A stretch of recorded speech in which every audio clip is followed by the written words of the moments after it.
حي على الفلاح.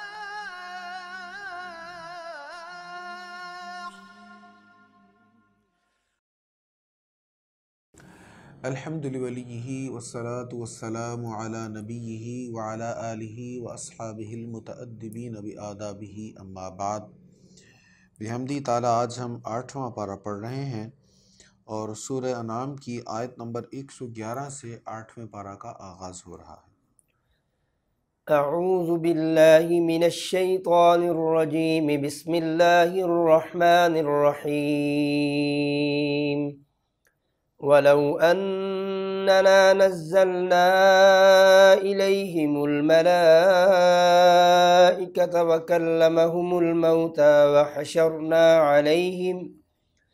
وحشرنا عليهم كل شيء قبلا ما كانوا ليؤمنوا إلا أن يشاء الله ولكن أكثرهم يجهلون.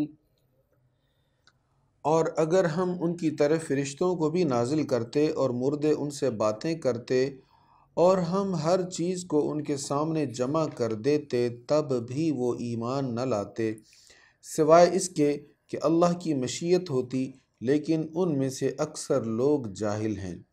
اور اسی طرح ہم نے ہر نبی کے لیے شیطان انسانوں اور جنوں کو دشمن بنا دیا جو لوگوں کو دھوکے میں ڈالنے کے لیے ایک دوسرے کو خوش نما باتیں القاء کرتے ہیں، اور اگر آپ کا رب چاہتا تو وہ یہ نہ کرتے، سو آپ انہیں اور ان کی افترا پردازیوں کو ان کے حال پر چھوڑ دیں.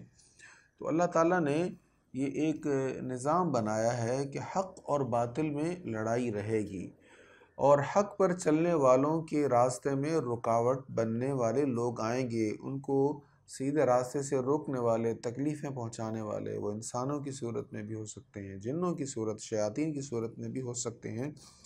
اور نتیجہ کیا ہوگا کہ جب حق پر چلنے والے ان کے حملوں کے باوجود حق پر قائم رہیں گے تو ان کا اجر زیادہ ہوگا، اور جو سرکش انسان یا سرکش شیطان جن ہیں ان کو ان کی سرکشی کی وجہ سے سزا ملے گی.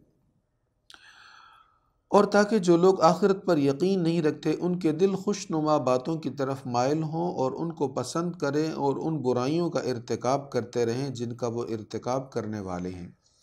تو شیاطین ہوں یا انسان ہوں سرکش، یہ حق پر چلنے والوں کو کیسے برائیوں کی طرف لاتے ہیں، ہدایت کے راستے سے ہٹاتے ہیں، تو وہ بری باتیں، برے خیالات ان کے دل میں اچھے کر کے ڈالتے ہیں. گناہ ہے، گناہ جو قابل نفرت ہے، اس قابل نفرت گناہ کو خوش نما بنا کر ان کے سامنے پیش کریں گے اور اس کو اس انداز میں بیان کریں گے کہ سننے والے کے لیے وہ اچھی چیز ہو. تو یہ ان کا گمراہ کرنے کا ایک سٹائل اور طریقہ ہے جس کو قرآن بیان کر رہا ہے. تو کیا میں اللہ کے سوا کوئی اور انصاف کرنے والا تلاش کروں، حالانکہ یہ وہی ہے جس نے تمہاری طرف مفصل کتاب نازل کر دی ہے. اور جن لوگوں کو ہم نے کتاب دی ہے وہ جانتے ہیں کہ یہ قرآن ان کے رب کی طرف سے حق کے ساتھ نازل ہوا ہے.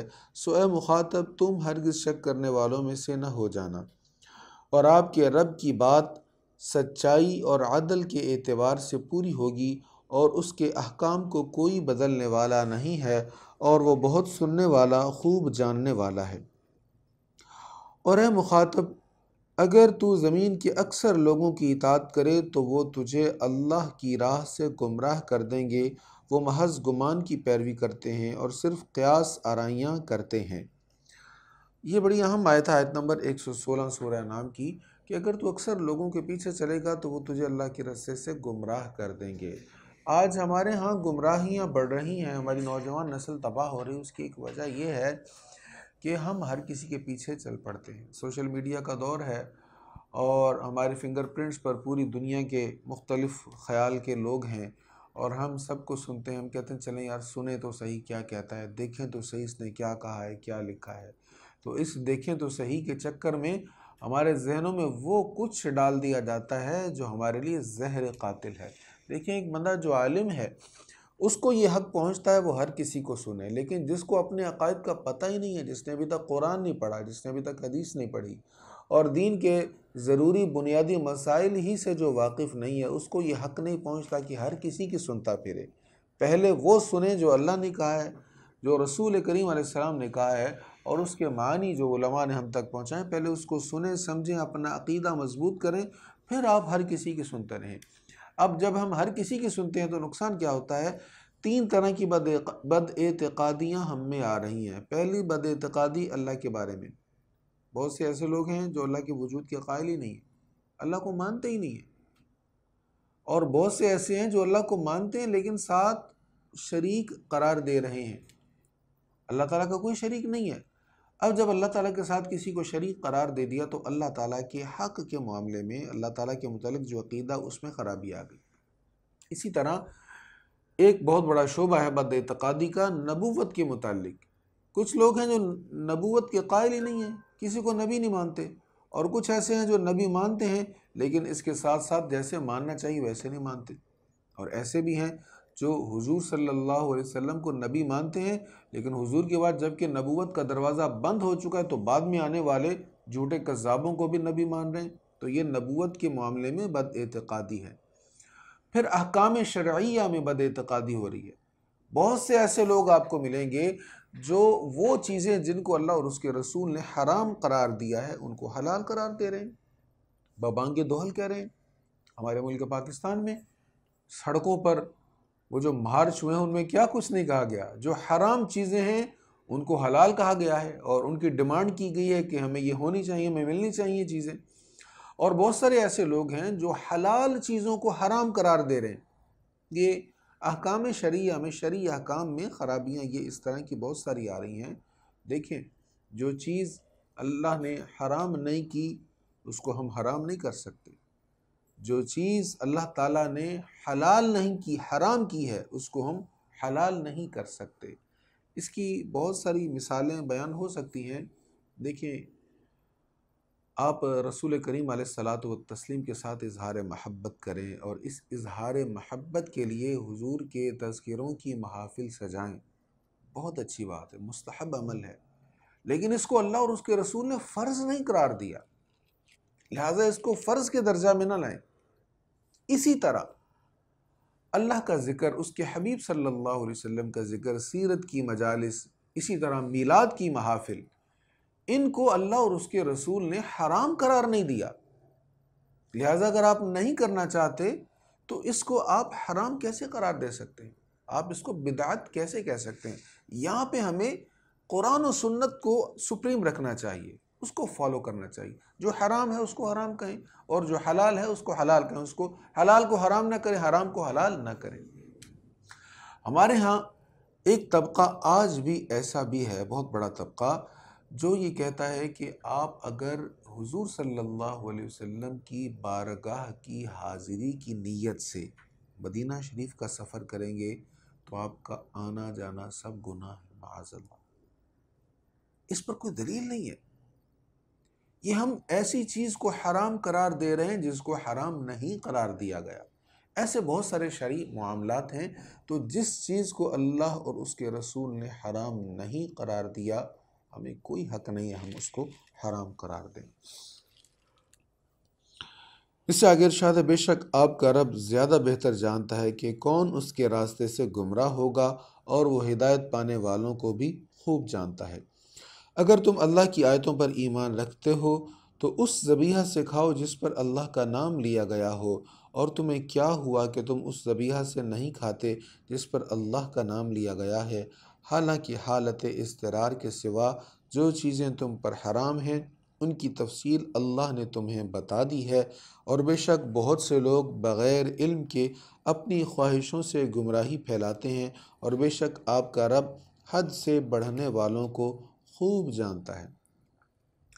کچھ لوگ کہتے کہ بھئی جس پر اللہ کا نام لے کر مسلمان ذبح کرتے ہیں تم اس میں سے نہ کھاؤ۔ یہ مشرکین کا طریقہ تھا، کیونکہ وہ اپنے بتوں کا نام لیتے تھے، جھوٹے معبودوں کا نام لیتے تھے بوقت ذبح، اور مسلمان بوقت ذبح اللہ کا نام لیتا ہے، تو وہ کہتے جس پر اللہ کا نام لیا گیا ہے بوقت ذبح تم اس میں سے نہ کھاؤ۔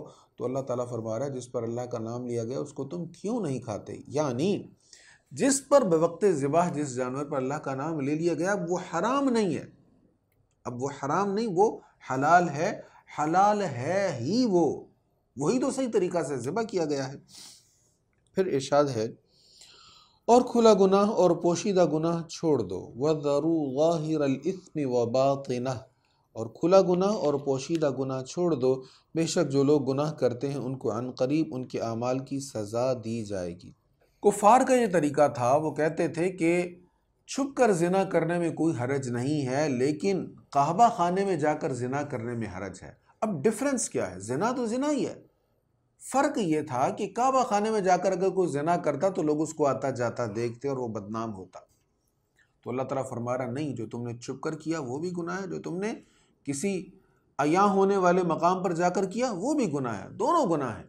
یہ نہیں کہ جو چھپ کر کیا وہ گناہ نہیں ہے۔ آج ہمارے لیے بھی یہی سبق ہے، ہم سمجھتے ہیں کہ لوگوں کو پتہ نہ چلے، لوگوں میں ہم بدنام نہ ہوں، اور ہم جو کچھ مرضی چھپ کر کرتے رہیں اس میں کوئی حرج نہیں ہے۔ تو بھئی حرج ہے، لوگوں سے ہم ڈرتے ہیں تو لوگوں سے زیادہ اللہ کا حق ہے کہ ہم اس سے ڈریں، اس لیے فرمایا کہ چھپے ہوئے گناہ بھی چھوڑ دو، وَذَرُوا ظَاهِرَ الْإِثْمِ وَبَاطِنَهُ، اور کھلا گناہ اور پوشیدہ گناہ چھوڑ دو، بے شک جو لوگ گناہ کرتے ہیں ان کو عن قریب ان کے اعمال کی سزا دی جائے گی۔ اور اس ذبیحہ کو نہ کھاؤ جس پر اللہ کا نام نہیں لیا گیا، بے شک اس کو کھانا گناہ ہے، بے شک شیطان اپنے دوستوں کے دلوں میں وسوسے ڈالتے رہتے ہیں تاکہ وہ تم سے بحث کریں، اور اگر تم نے ان کی اطاعت کی تو تم مشرک ہو جاؤ گے۔ اگر کسی نے جان بوجھ کر کسی جانور کو بوقت ذبح، کسی جانور کو ذبح کرتے ہو تو اس پر اللہ کا نام نہیں لیا جان بوجھ کر، تو وہ جانور حرام ہو جائے گا، اس کا کھانا منع ہے۔ أَوَمَنْ كَانَ مَيْتًا فَأَحْيَيْنَاهُ وَجَعَلْنَا لَهُ نُورًا يَمْشِي بِهِ فِي النَّاسِ كَمَنْ مَثَلُهُ فِي الظُّلُمَاتِ لَيْسَ بِخَارِجٍ مِّنْهَا كَذَلِكَ زُيِّنَ لِلْكَافِرِينَ مَا كَانُوا يَعْمَلُونَ وَكَذَلِكَ جَعَلْنَا فِي كُلِّ قَرْيَةٍ أَكَابِرَ مُجْرِمِيهَا لِيَمْكُرُوا فِيهَا وَمَا يَمْكُرُونَ إِلَّا بِأَنفُسِهِمْ وَمَا يَشْعُرُونَ۔ کیا جو شخص پہلے مردہ تھا پھر ہم نے اس کو زندہ کیا اور ہم نے اس کے لیے ایک نور بنایا جس کی وجہ سے وہ لوگوں کے درمیان چلتا ہے، وہ اس کی مثل ہو سکتا ہے جو اندھیروں میں ہو اور ان سے نکل نہ سکتا ہو؟ اسی طرح کافر جو عمل کر رہے ہیں وہ ان کے لیے خوشنما بنا دیے گئے ہیں۔ یہ آیت حضرت حمزہ بن عبد المطلب رضی اللہ تعالیٰ عنہ، جو حضور صلی اللہ تعالیٰ علیہ وآلہ وسلم کے چچا ہیں، ان کے متعلق اور ابو جہل کے متعلق نازل ہوئی۔ حضور صلی اللہ علیہ وسلم نماز ادا فرما رہے تھے تو ابو جہل نے نبی پاک علیہ الصلوۃ والتسلیم کی توہین کی، دوران نماز آپ کو تکلیف پہنچائی۔ حضرت حمزہ ابھی مسلمان نہیں ہوئے تھے، یہ شکار پر گئے تھے، واپس آئے تو ان کو بتایا گیا کہ ایسے ابو جہل نے حضور صلی اللہ علیہ وسلم کو تکلیف پہنچائی ہے۔ آپ کے ہاتھ میں کمان تھی، آپ نے آتے ہی زور سے کمان ابو جہل کے سر میں ماری، اس کا سر پھاڑ دیا اور اس کے سر سے لہو بہنے لگا، وہ شور مچانے لگا۔ آپ نے خوب اس کی زد و کوب کیا آپ نے اس کو۔ اب وہ کہنے لگا مجھے تم کیوں مار رہے ہو؟ تو آپ نے فرمایا اس لیے کہ تم نے میرے بھتیجے کے ساتھ زیادتی کی ہے۔ اس نے کہا وہ تو ہمارے خداؤں کو برا کہتا ہے جس کی تم طرف داری کر رہے ہو۔ تو حضرت حمزہ رضی اللہ تعالیٰ عنہ نے کہا وہ جو کہتے ہیں سچ کہتے ہیں، میں ان کی تصدیق کرتا ہوں، میں ان پر ایمان لاتا ہوں۔ تو اس واقعہ کے متعلق یہاں پر بیان ہوا کہ وہ جو پہلے مردہ تھا ہم نے اس کو زندہ کیا۔ مردہ کب؟ جب ایمان نہیں لایا۔ کون؟ حضرت حمزہ۔ تو ایمان لانے سے پہلے کے دور کو مردہ ہونا کہا گیا، اور پھر ہم نے اس کو زندہ کیا، یعنی اس کو ایمان کی دولت عطا فرمائی، اور وہ نور میں چلتا ہے۔ کون سا نور؟ ہدایت کا نور، ایمان کا نور۔ پھر آگے ارشاد ہے اور اسی طرح ہم نے ہر بستی میں اس کے مجرموں کو سردار بنا دیا تاکہ وہ وہاں فریب کاری کریں، حالانکہ حقیقت میں وہ صرف اپنے ساتھ فریب کرتے ہیں اور وہ اس کا شعور نہیں رکھتے۔ اور جب ان کے پاس کوئی نشانی آتی ہے تو وہ کہتے ہیں ہم ہرگز ایمان نہیں لائیں گے حتیٰ کہ ہمیں بھی اس کی مثل دیا جائے جیسا اللہ کے رسولوں کو دیا گیا ہے۔ اللہ ہی خوب جانتا ہے کہ وہ کس جگہ اپنی رسالت کو رکھے گا۔ عن قریب مجرموں کو اللہ کے ہاں ذلت اور سخت عذاب پہنچے گا کیونکہ وہ فریب کاری کرتے تھے۔ سو اللہ جس کو ہدایت دینا چاہے اس کا سینہ اسلام کے لیے کھول دیتا ہے، اور جس میں گمراہی پیدا کرنا چاہے اس کا سینہ گھٹا ہوا تنگ کر دیتا ہے، گویا وہ مشقت سے آسمان پر چڑھ رہا ہے۔ اسی طرح اللہ ان لوگوں پر شیطان کو مسلط کر دیتا ہے جو ایمان نہیں لاتے۔ تو جو ایمان نہیں لاتے، ایمان سے دور رہتے ہیں، ہٹ دھرم ہوتے ہیں، تعصب سے بھرے ہوئے ہوتے ہیں، اور ان کو دلائل دیے جائیں تو پھر بھی ان پر غور و فکر نہیں کرتے، تو پھر اللہ بھی ان کے سینے کو تنگ کر دیتا ہے۔ حق کی بات انہیں بھلی نہیں لگتی، ہضم نہیں ہوتی۔ لیکن جو ایسا رویہ نہ رکھیں، متعصب نہ ہوں، گستاخ نہ ہوں، پتھر دل نہ ہوں، اور جن پر اللہ تعالیٰ کی رحمت ہو، ان کے سینہ کو اللہ تعالیٰ اسلام کے لیے کھول دیتا ہے۔ اور یہ آپ کے رب کا پسندیدہ سیدھا راستہ ہے۔ ہم نے نصیحت قبول کرنے والوں کے لیے تفصیل سے آیتوں کو بیان کر دیا ہے۔ انہی کے لیے ان کے رب کے پاس سلامتی کا گھر ہے، اور وہی ان کا کار ساز ہے، کیونکہ وہ نیک کام کرتے تھے۔ اور جس دن وہ اللہ ان سب کو جمع کرے گا اور فرمائے گا، اے جنات کی جماعت، تم نے بہت سے انسانوں کو گمراہ کر دیا، اور انسانوں میں سے ان کے دوست کہیں گے، اے ہمارے رب، ہمارے بعض لوگوں نے بعض سے ناجائز فائدے اٹھائے، اور ہم اپنی اس میعاد کو پہنچ گئے جو تو نے ہمارے لیے مقرر کی تھی۔ اللہ فرمائے گا، دوزخ کی آگ تمہارا ٹھکانہ ہے، تم ہمیشہ اس میں رہنے والے ہو، مگر جسے اللہ چاہے۔ بے شک آپ کا رب بہت حکمت والا، خوب جاننے والا ہے۔ اب قیامت کے دن شیاطین اور انسان یہ جب اللہ کے حضور پکڑے جائیں گے سرکش، تو پھر یہ کہیں گے، ہم نے سے بعض نے بعض سے فائدہ اٹھایا، انسانوں نے شیطانوں سے فائدہ لیا، شیطانوں نے انسانوں سے فائدہ لیا۔ کیسے دونوں نے ایک دوسرے سے فائدہ لیا؟ دیکھیں، شیاطین نے انسانوں کو شہوت پوری کرنے کے ذرائع بتائے، گناہوں کے طریقے بتائے، ان کے دلوں میں وسوسے ڈالے، اور انسانوں نے ان بتائے ہوئے وسوسوں سے، طریقوں سے اپنی شہوت پوری کی۔ یہ انہوں نے شیاطین سے نفع لیا، اور شیاطین نے نفع یہ لیا کہ یہ انسانوں کو گمراہ کرنا چاہتے تھے، ہدایت سے دور کرنا چاہتے تھے، تو انہوں نے شیاطین کی اتباع کرتے ہوئے ویسا ہی کیا، اور ان کو ان کے مقصد میں کامیاب کیا۔ لیکن قیامت کے دن اب یہ دونوں گروہ اللہ کی بارگاہ میں آ جائیں گے اور پکڑے جائیں گے، اور ہم اسی طرح بعض ظالموں پر بعض کو مسلط کر دیتے ہیں، کیونکہ وہ معصیت کے کام کرتے تھے۔ يا معشر الجن والإنس ألم يأتكم رسل منكم يقصون عليكم آياتي وينذرونكم لقاء يومكم هذا قالوا شهدنا على أنفسنا وغرتهم الحياة الدنيا وشهدوا على أنفسهم أنهم كانوا كافرين ذلك أن لم يكن ربك مهلك القرى بظلم وأهلها غافلون۔ اے جنات اور انسانوں کے گروہ، کیا تمہارے پاس تم میں سے رسول نہیں آئے تھے جو تم پر میری آیات بیان کرتے تھے اور تمہیں اس دن کی ملاقات سے ڈراتے تھے؟ وہ کہیں گے، ہاں، ہم خود اپنے خلاف گواہی دیتے ہیں، اور اب انہیں دنیا کی زندگی نے دھوکے میں رکھا ہوا ہے، اور انہوں نے خود اپنے خلاف گواہی دی کہ وہ کافر تھے۔ یہ گواہی اس وجہ سے لی گئی کہ آپ کا رب بستیوں کو ظلماً ہلاک کرنے والا نہیں ہے، درآں حال یہ کہ ان میں رہنے والے شریعت سے بے خبر ہوں، اور ہر ایک کے لیے اس کے عمل کے مطابق درجات ہیں، اور آپ کا رب ان کے اعمال سے بے خبر نہیں ہے، اور آپ کا رب ہی مستغنی رحمت والا ہے۔ اگر وہ چاہے تو تمہیں لے جائے اور تمہاری جگہ جن لوگوں کو چاہے لے آئے، جس طرح تم کو دوسری قوم کی اولاد سے پیدا کیا ہے۔ بے شک جس روز قیامت کا تم سے وعدہ کیا گیا ہے وہ ضرور آنے والا ہے، اور تم اللہ کو عاجز کرنے والے نہیں ہو۔ آپ کہیے، اے میری قوم، تم اپنی جگہ عمل کرتے رہو، میں اپنی جگہ عمل کرنے والا ہوں، سو تم عنقریب جان لوگے کہ آخرت میں کس کا انجام اچھا ہے۔ بے شک ظالم فلاح نہیں پاتے۔ اور انہوں نے اللہ کی پیدا کی ہوئی کھیتیوں اور مویشیوں میں سے ایک حصہ اللہ کے لیے مقرر کر لیا، اور بزعم خبیث یہ کہا کہ یہ اللہ کے لیے ہے اور یہ ہمارے شرکاء کے لیے ہے۔ سو جو حصہ ان کے شرکاء کے لیے ہے وہ اللہ کی طرف نہیں پہنچتا، اور جو حصہ اللہ کے لیے ہے وہ ان کے شرکاء کی طرف پہنچ جاتا ہے۔ یہ لوگ کیسا برا فیصلہ کرتے ہیں۔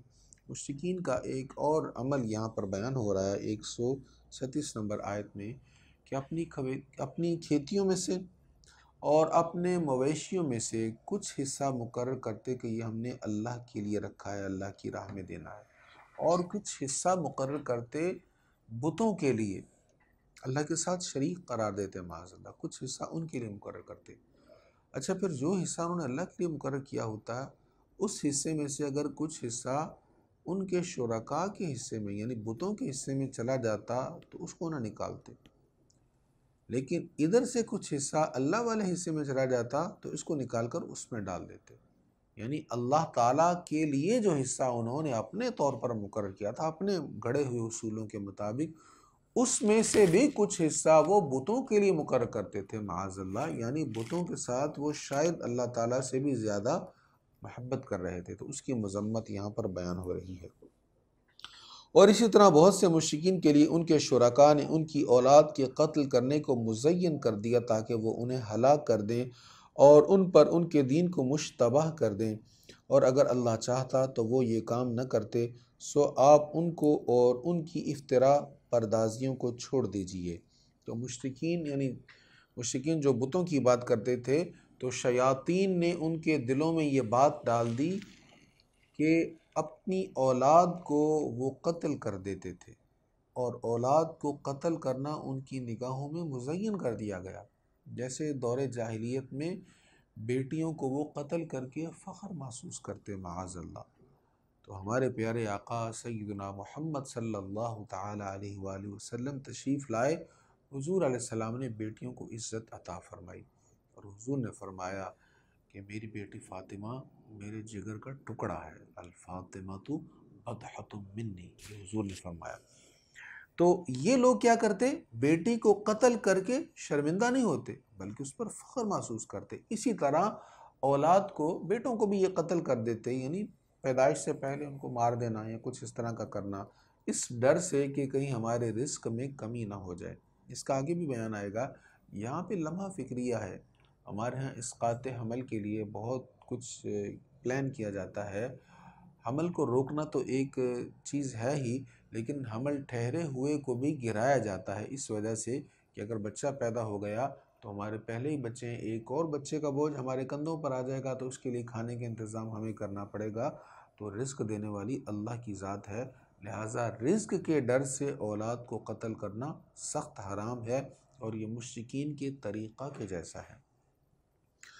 اور انہوں نے کہا یہ مویشی اور کھیتی ممنوع ہیں، ان کو وہی کھائے گا جس کو ہم چاہیں گے، یہ پابندی ان کے ذوم باطل میں ہے، اور بعض مویشیوں پر سواری حرام کی گئی، اور بعض مویشیوں پر یہ ذبح کے وقت اللہ کا نام نہیں لیتے، اللہ پر افتراء کرتے ہوئے وہ عن قریب ان کو ان کی افتراء پردازیوں کی سزا دے گا۔ اور انہوں نے کہا جو کچھ ان مویشیوں کے پیٹوں میں ہے وہ ہمارے مردوں کے لیے مخصوص ہے اور ہماری عورتوں پر وہ حرام ہے، اور اگر وہ بچہ مردہ پیدا ہوا تو اس میں مرد اور عورتیں سب شریک ہیں، وہ ان کی من گھڑت باتوں کی عن قریب سزا دے گا، بے شک وہ بہت حکمت والا بہت جاننے والا ہے۔ اب یہ کفار کا، مشرکین کا ایک اور یہاں پر برا عمل بیان کیا جا رہا ہے کہ وہ جانوروں کو اپنی مرضی سے حرام قرار دیتے، کسی جانور کے بارے میں کہتے ہیں کہ اس پر سواری نہیں کرنی، اور کسی جانور کے حمل کے بارے میں کہتے ہیں کہ اگر یہ نر ہوا تو اس میں سے فلاں کھا سکتا ہے، فلاں نہیں کھا سکتا، اگر یہ حمل مادہ ہوا تو اس میں سے فلاں کھا سکتا ہے، فلاں نہیں کھا سکتا، اور اگر یہ مرا ہوا تو اس میں سے سبھی کھا سکتے ہیں۔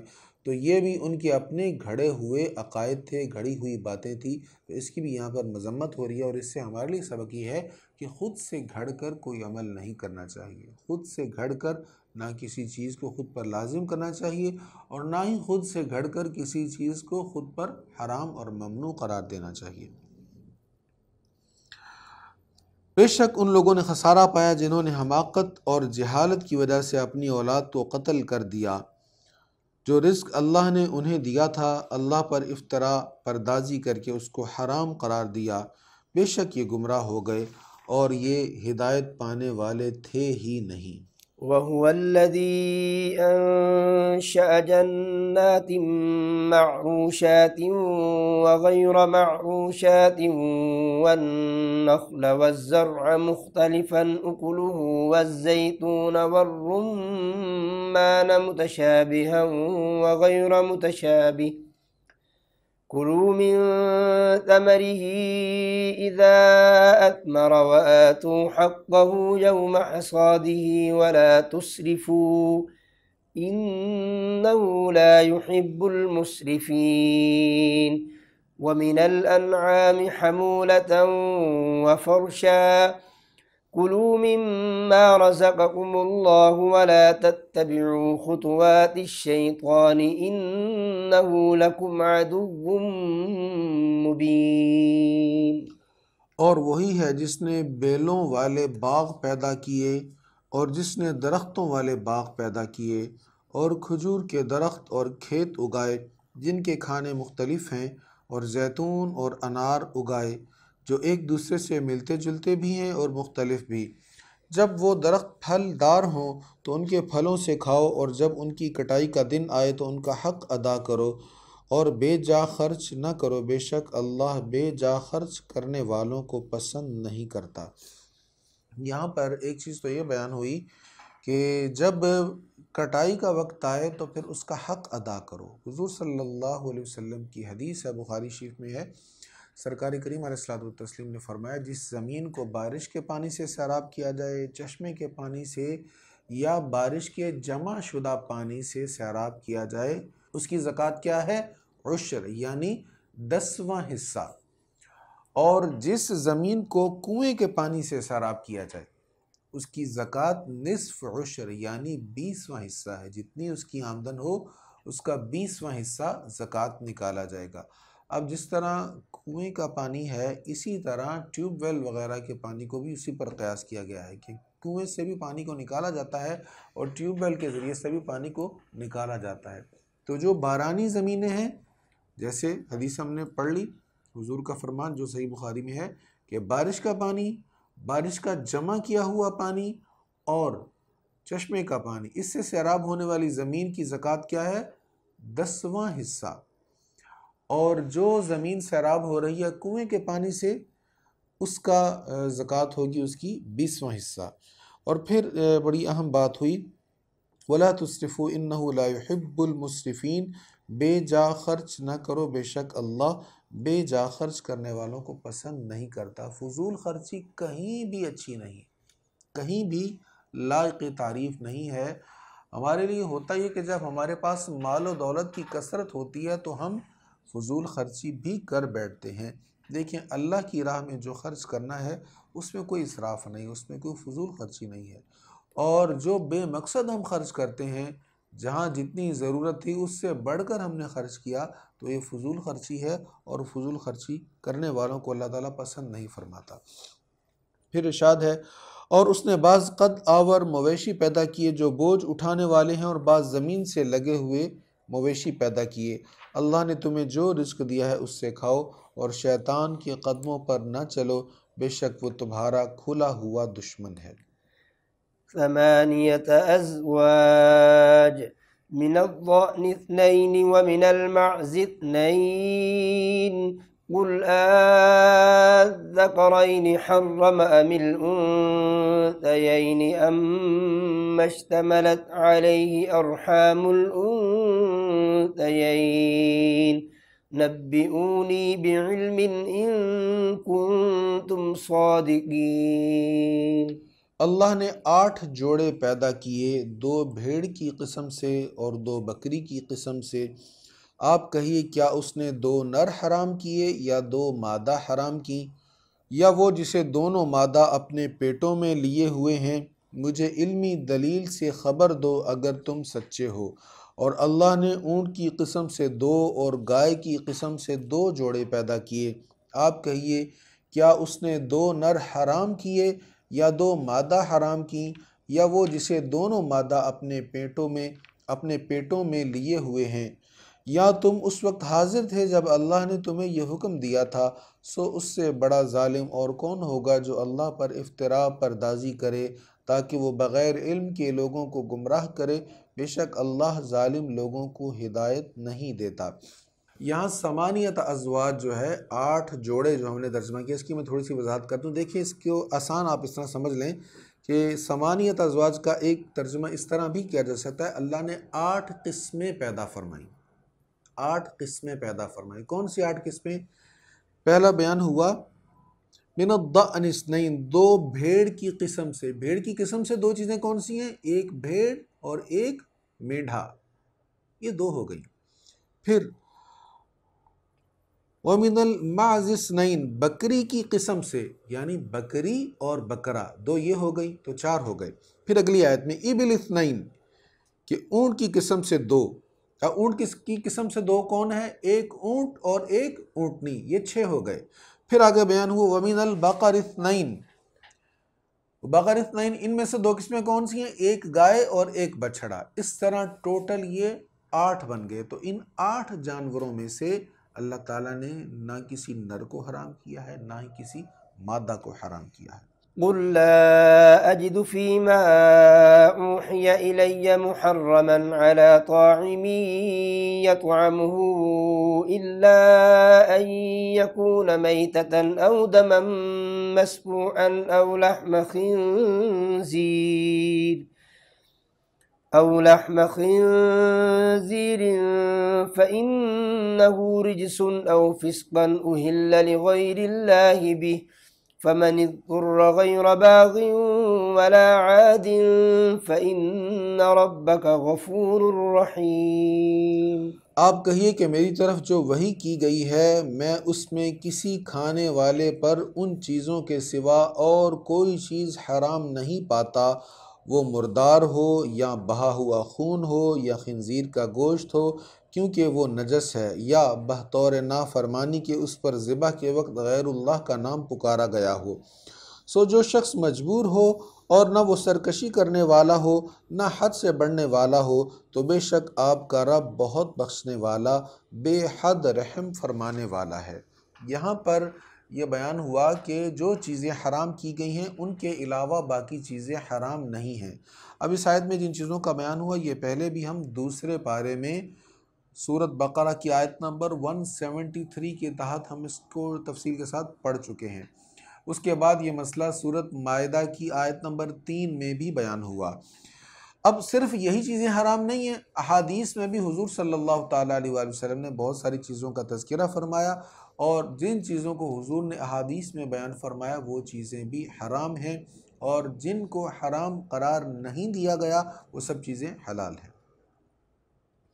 اور یہودیوں پر ہم نے ہر ناخن والا جانور حرام کر دیا تھا، اور ہم نے ان پر گائے اور بکری کی چربی حرام کر دی تھی، مگر جو چربی ان کی پیٹھوں پر ہو یا ان کی آنتوں پر ہو یا جو چربی ان کی ہڈی پر ہو، یہ ہم نے ان کو ان کی سرکشی کی سزا دی تھی، اور بے شک ہم ضرور سچے ہیں۔ بس اگر وہ آپ کی تکذیب کریں تو آپ کہیے کہ تمہارا رب بہت وسیع رحمت والا ہے، اور اس کا عذاب جرم کرنے والوں سے ٹالا نہیں جا سکتا۔ سيقول الذين أشركوا لو شاء الله ما أشركنا ولا آباؤنا ولا حرمنا من شيء كذلك كذب الذين من قبلهم حتى ذاقوا بأسنا قل هل عندكم من علم فتخرجوه لنا إن تتبعون إلا الظن وإن أنتم إلا تخرصون قل فلله الحجة البالغة فلو شاء لهداكم أجمعين۔ اب مشرک یہ کہیں گے اگر اللہ چاہتا تو نہ ہم شرک کرتے اور نہ ہمارے باپ دادا اور نہ ہم کسی چیز کو حرام قرار دیتے، اسی طرح ان سے پہلے لوگوں نے بھی تکذیب کی تھی حتیٰ کہ انہوں نے ہمارا عذاب چکھا۔ آپ کہیے کیا تمہارے پاس کوئی علم ہے؟ اگر ہے تو اس کو ہمارے سامنے پیش کرو، تم صرف ظن کی پیروی کرتے ہو اور تم محض اٹکل پچو سے بات کرتے ہو۔ یہاں پر بڑی اہم بات یہ بیان ہو رہی کہ مشرکین کیا کہتے؟ وہ کہتے اچھا بھئی اگر اللہ ہے تو پھر اسی نے ہم سے شرک کروایا ہے، وہی ہم سے شرک کروا رہا ہے۔ ہم جو جانوروں کو حلال جانوروں کو حرام قرار دیتے ہیں وہ بھی وہی ہم سے کروا رہا ہے۔ ہمارے باپ دادا سے بھی جو گناہ ہوئے وہی ہم سے کروا رہا ہے، معاذ اللہ۔ یہ انبیاء کرام علیہ السلام کی تکذیب کا ایک سٹائل تھا ان کا، کہ اپنے جرموں کو بھی اللہ تعالیٰ کی طرف منسوب کر دیتے اور کہتے جو ہم نے جرم کیا ہے اس کے ذمہ دار ہم نہیں ہیں، بلکہ معاذ اللہ اس کا ذمہ دار بھی اللہ تعالیٰ ہے۔ آپ کہیے کہ قوی دلیل تو صرف اللہ ہی کے پاس ہے، پس اگر اللہ چاہتا تو وہ ضرور تم سب کو ہدایت دے دیتا۔ تو اللہ تعالیٰ نے تو کسی کو گناہ کرنے کا نہیں کہا نا، وہ تو گناہ کرنے سے منع کر رہا ہے۔ تو انسان اگر گناہ کر رہا ہے تو اپنے اختیار کے ساتھ، جو اللہ نے اس کو اختیار دیا کہ جو چاہے کرے، اس اختیار کے ساتھ وہ گناہ کر رہا ہے، لہٰذا قصوروار بھی اس گناہ کا انسان ہی ہے۔ آپ کہیے کہ تم اپنے ان گواہوں کو پیش کرو جو یہ گواہی دیں کہ اللہ نے اس کو حرام کیا ہے، پس اگر وہ یہ جھوٹی گواہی دیں تو اے مخاطب تم ان کے ساتھ گواہی نہ دینا، اور نہ ان لوگوں کی نفسانی خواہشوں کی پیروی کرنا جنہوں نے ہماری آیات کی تکذیب کی ہے اور جو آخرت پر ایمان نہیں رکھتے اور جو دوسروں کو اپنے رب کے برابر قرار دیتے ہیں۔ یہاں پر یہ بیان ہو رہا ہے کہ اگر وہ دلائل کے ساتھ یہ ثابت کرنے کی کوشش کریں کہ ان جانوروں کو اللہ نے حرام قرار دیا ہے، تو پھر آپ ان کے دلائل کی بالکل پرواہ نہ کریں۔ اے مخاطب، اے سننے والے، کفار کے دلائل کو بالکل خاطر میں نہ لاؤ اور ان کے دلائل کو ریجیکٹ کر دو۔ تمہارے پاس مضبوط دلائل قرآن کریم کے موجود ہیں، اور قرآن کریم کی حقانیت پر تمہارے پاس دلائل موجود ہیں، اور قرآن کریم کا چیلنج تمہیں بتا رہا ہے کہ اس جیسی کوئی کتاب نہیں ہے۔ لہٰذا اس کے ہوتے ہوئے اگر وہ کوئی اپنے حرام کاموں پر کوئی دلیل پیش کر بھی دیں تو اس دلیل کو خاطر میں نہ لاؤ، کیونکہ وہ دلیل نہایت کمزور ہے اس قرآن کریم کے مقابلہ میں۔ قل تعالوا أتل ما حرم ربكم عليكم ألا تشركوا به شيئا وبالوالدين إحسانا ولا تقتلوا أولادكم من إملاق نحن نرزقكم وإياهم ولا تقربوا الفواحش ما ظهر منها وما بطن ولا تقتلوا النفس التي حرم الله إلا بالحق ذلكم وصاكم به لعلكم تعقلون۔ آپ کہیے کہ آؤ میں تم پر تلاوت کروں کہ تمہارے رب نے تم پر کیا چیزیں حرام کی ہیں۔ یہاں سے اس رکوع میں یہ آیت نمبر 151 سے آگے بڑے اہم اور جامع احکامات بیان ہو رہے ہیں۔ بڑی اہم یہ آیات ہیں، 2-3 آیات، اور اس میں جو احکامات ہیں وہ اسلام کی تعلیمات کا نچوڑ ہیں۔ بڑی توجہ سے سنیے۔ آپ کہیے کہ آؤ میں تم پر تلاوت کروں کہ تمہارے رب نے تم پر کیا چیزیں حرام کی ہیں، یہ کہ تم اس کے ساتھ کسی کو شریک قرار نہ دو، اور ماں باپ کے ساتھ اچھا سلوک کرو، اور اپنی اولاد کو رزق میں کمی کی وجہ سے قتل نہ کرو، ہم تمہیں بھی رزق دیتے ہیں اور ان کو بھی، اور بے حیائی کے کاموں کے قریب نہ جاؤ، خواہ وہ ظاہر ہوں خواہ پوشیدہ، اور جس کے قتل کو اللہ نے حرام قرار دیا ہے اس کو ناحق قتل نہ کرو، یہی وہ کام ہے جن کا اللہ نے تم کو موقت حکم دیا ہے تاکہ تم سمجھو۔ ولا تقربوا مال اليتيم إلا بالتي هي أحسن حتى يبلغ أشده وأوفوا الكيل والميزان بالقسط لا نكلف نفسا إلا وسعها وإذا قلتم فاعدلوا ولو كان ذا قربى وبعهد الله أوفوا ذلكم وصاكم به لعلكم تذكرون۔ اور اچھے طریقے کے بغیر یتیم کے مال کے قریب نہ جاؤ حتیٰ کہ وہ اپنی جوانی کو پہنچ جائے، اور انصاف کے ساتھ پوری ناپ تول کرو۔ ہم ہر شخص کو صرف اس کی طاقت کے مطابق مکلف کرتے ہیں، اور جب تم کوئی بات کہو تو انصاف کے ساتھ کہو، خواہ وہ تمہارے قرابت دار ہوں، اور اللہ کے عہد کو پورا کرو۔ یہی وہ امور ہیں جن کا تمہیں اللہ نے مؤکد حکم دیا ہے تاکہ تم نصیحت حاصل کرو۔ وَأَنَّ هَذَا صِرَاطِي مُسْتَقِيمًا فَاتَّبِعُوهُ وَلَا تَتَّبِعُوا السُّبُلَ فَتَفَرَّقَ بِكُمْ عَن سَبِيلِهِ ذَلِكُمْ وَصَّاكُمْ بِهِ لَعَلَّكُمْ تَتَّقُونَ۔ ثم آتينا موسى الكتاب تماما على الذي أحسن وتفصيلا لكل شيء وهدى ورحمة لعلهم بلقاء ربهم يؤمنون۔ اور بے شک یہ میرا سیدھا راستہ ہے، سو تم اسی راستہ پر چلو اور دوسرے راستوں پر نہ چلو، وہ راستے تمہیں اللہ کے راستے سے الگ کر دیں گے۔ اسی بات کا اللہ نے تمہیں مؤکد حکم دیا ہے تاکہ تم گمراہی سے بچو۔ پھر ہم نے موسیٰ کو کتاب دی اس شخص پر نعمت پوری کرنے کے لیے جس نے نیک کام کیے، حال یہ کہ وہ ہر چیز کی تفصیل ہے اور ہدایت اور رحمت ہے تاکہ وہ اپنے رب سے ملاقات پر ایمان لے آئیں۔ وهذا كتاب أنزلناه مبارك فاتبعوه واتقوا لعلكم ترحمون أن تقولوا إنما أنزل الكتاب على طائفتين من قبلنا وإن كنا عن دراستهم لغافلين۔ اور یہ کتاب جس کو ہم نے نازل کیا ہے برکت والی ہے، لہٰذا تم اس کی پیروی کرو اور ڈرتے رہو تاکہ تم پر رحم کیا جائے۔ یہ کتاب اس لیے نازل کی ہے کہ کہیں تم یہ نہ کہو کہ ہم سے پہلے صرف 2 گروہوں پر کتاب نازل کی گئی تھی اور بے شک ہم اس کے پڑھنے پڑھانے سے غافل تھے، یا تم یہ نہ کہو کہ اگر ہم پر بھی کتاب نازل کی جاتی تو ہم ان سے زیادہ ہدایت یافتہ ہوتے۔ لو اب تمہارے پاس تمہارے رب کی طرف سے روشن دلیل آ گئی اور ہدایت اور رحمت، تو اس سے زیادہ کون ظالم ہوگا جو اللہ کی آیتوں کی تکذیب کرے اور ان سے اعراض کرے۔ ہم عن قریب ان لوگوں کو برے عذاب کی سزا دیں گے جو لوگوں کو ہماری آیات سے اس لیے روکتے ہیں کہ وہ خود بھی ان آیات سے روگردانی کیے ہوئے ہیں۔ وہ صرف یہ انتظار کر رہے ہیں کہ ان کے پاس فرشتے آئیں یا آپ کا رب آئے یا آپ کے رب کی کوئی نشانی آئے۔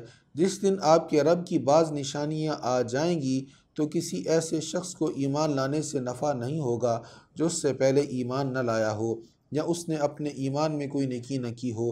آپ کہیے کہ تم بھی انتظار کرو اور ہم بھی انتظار کر رہے ہیں۔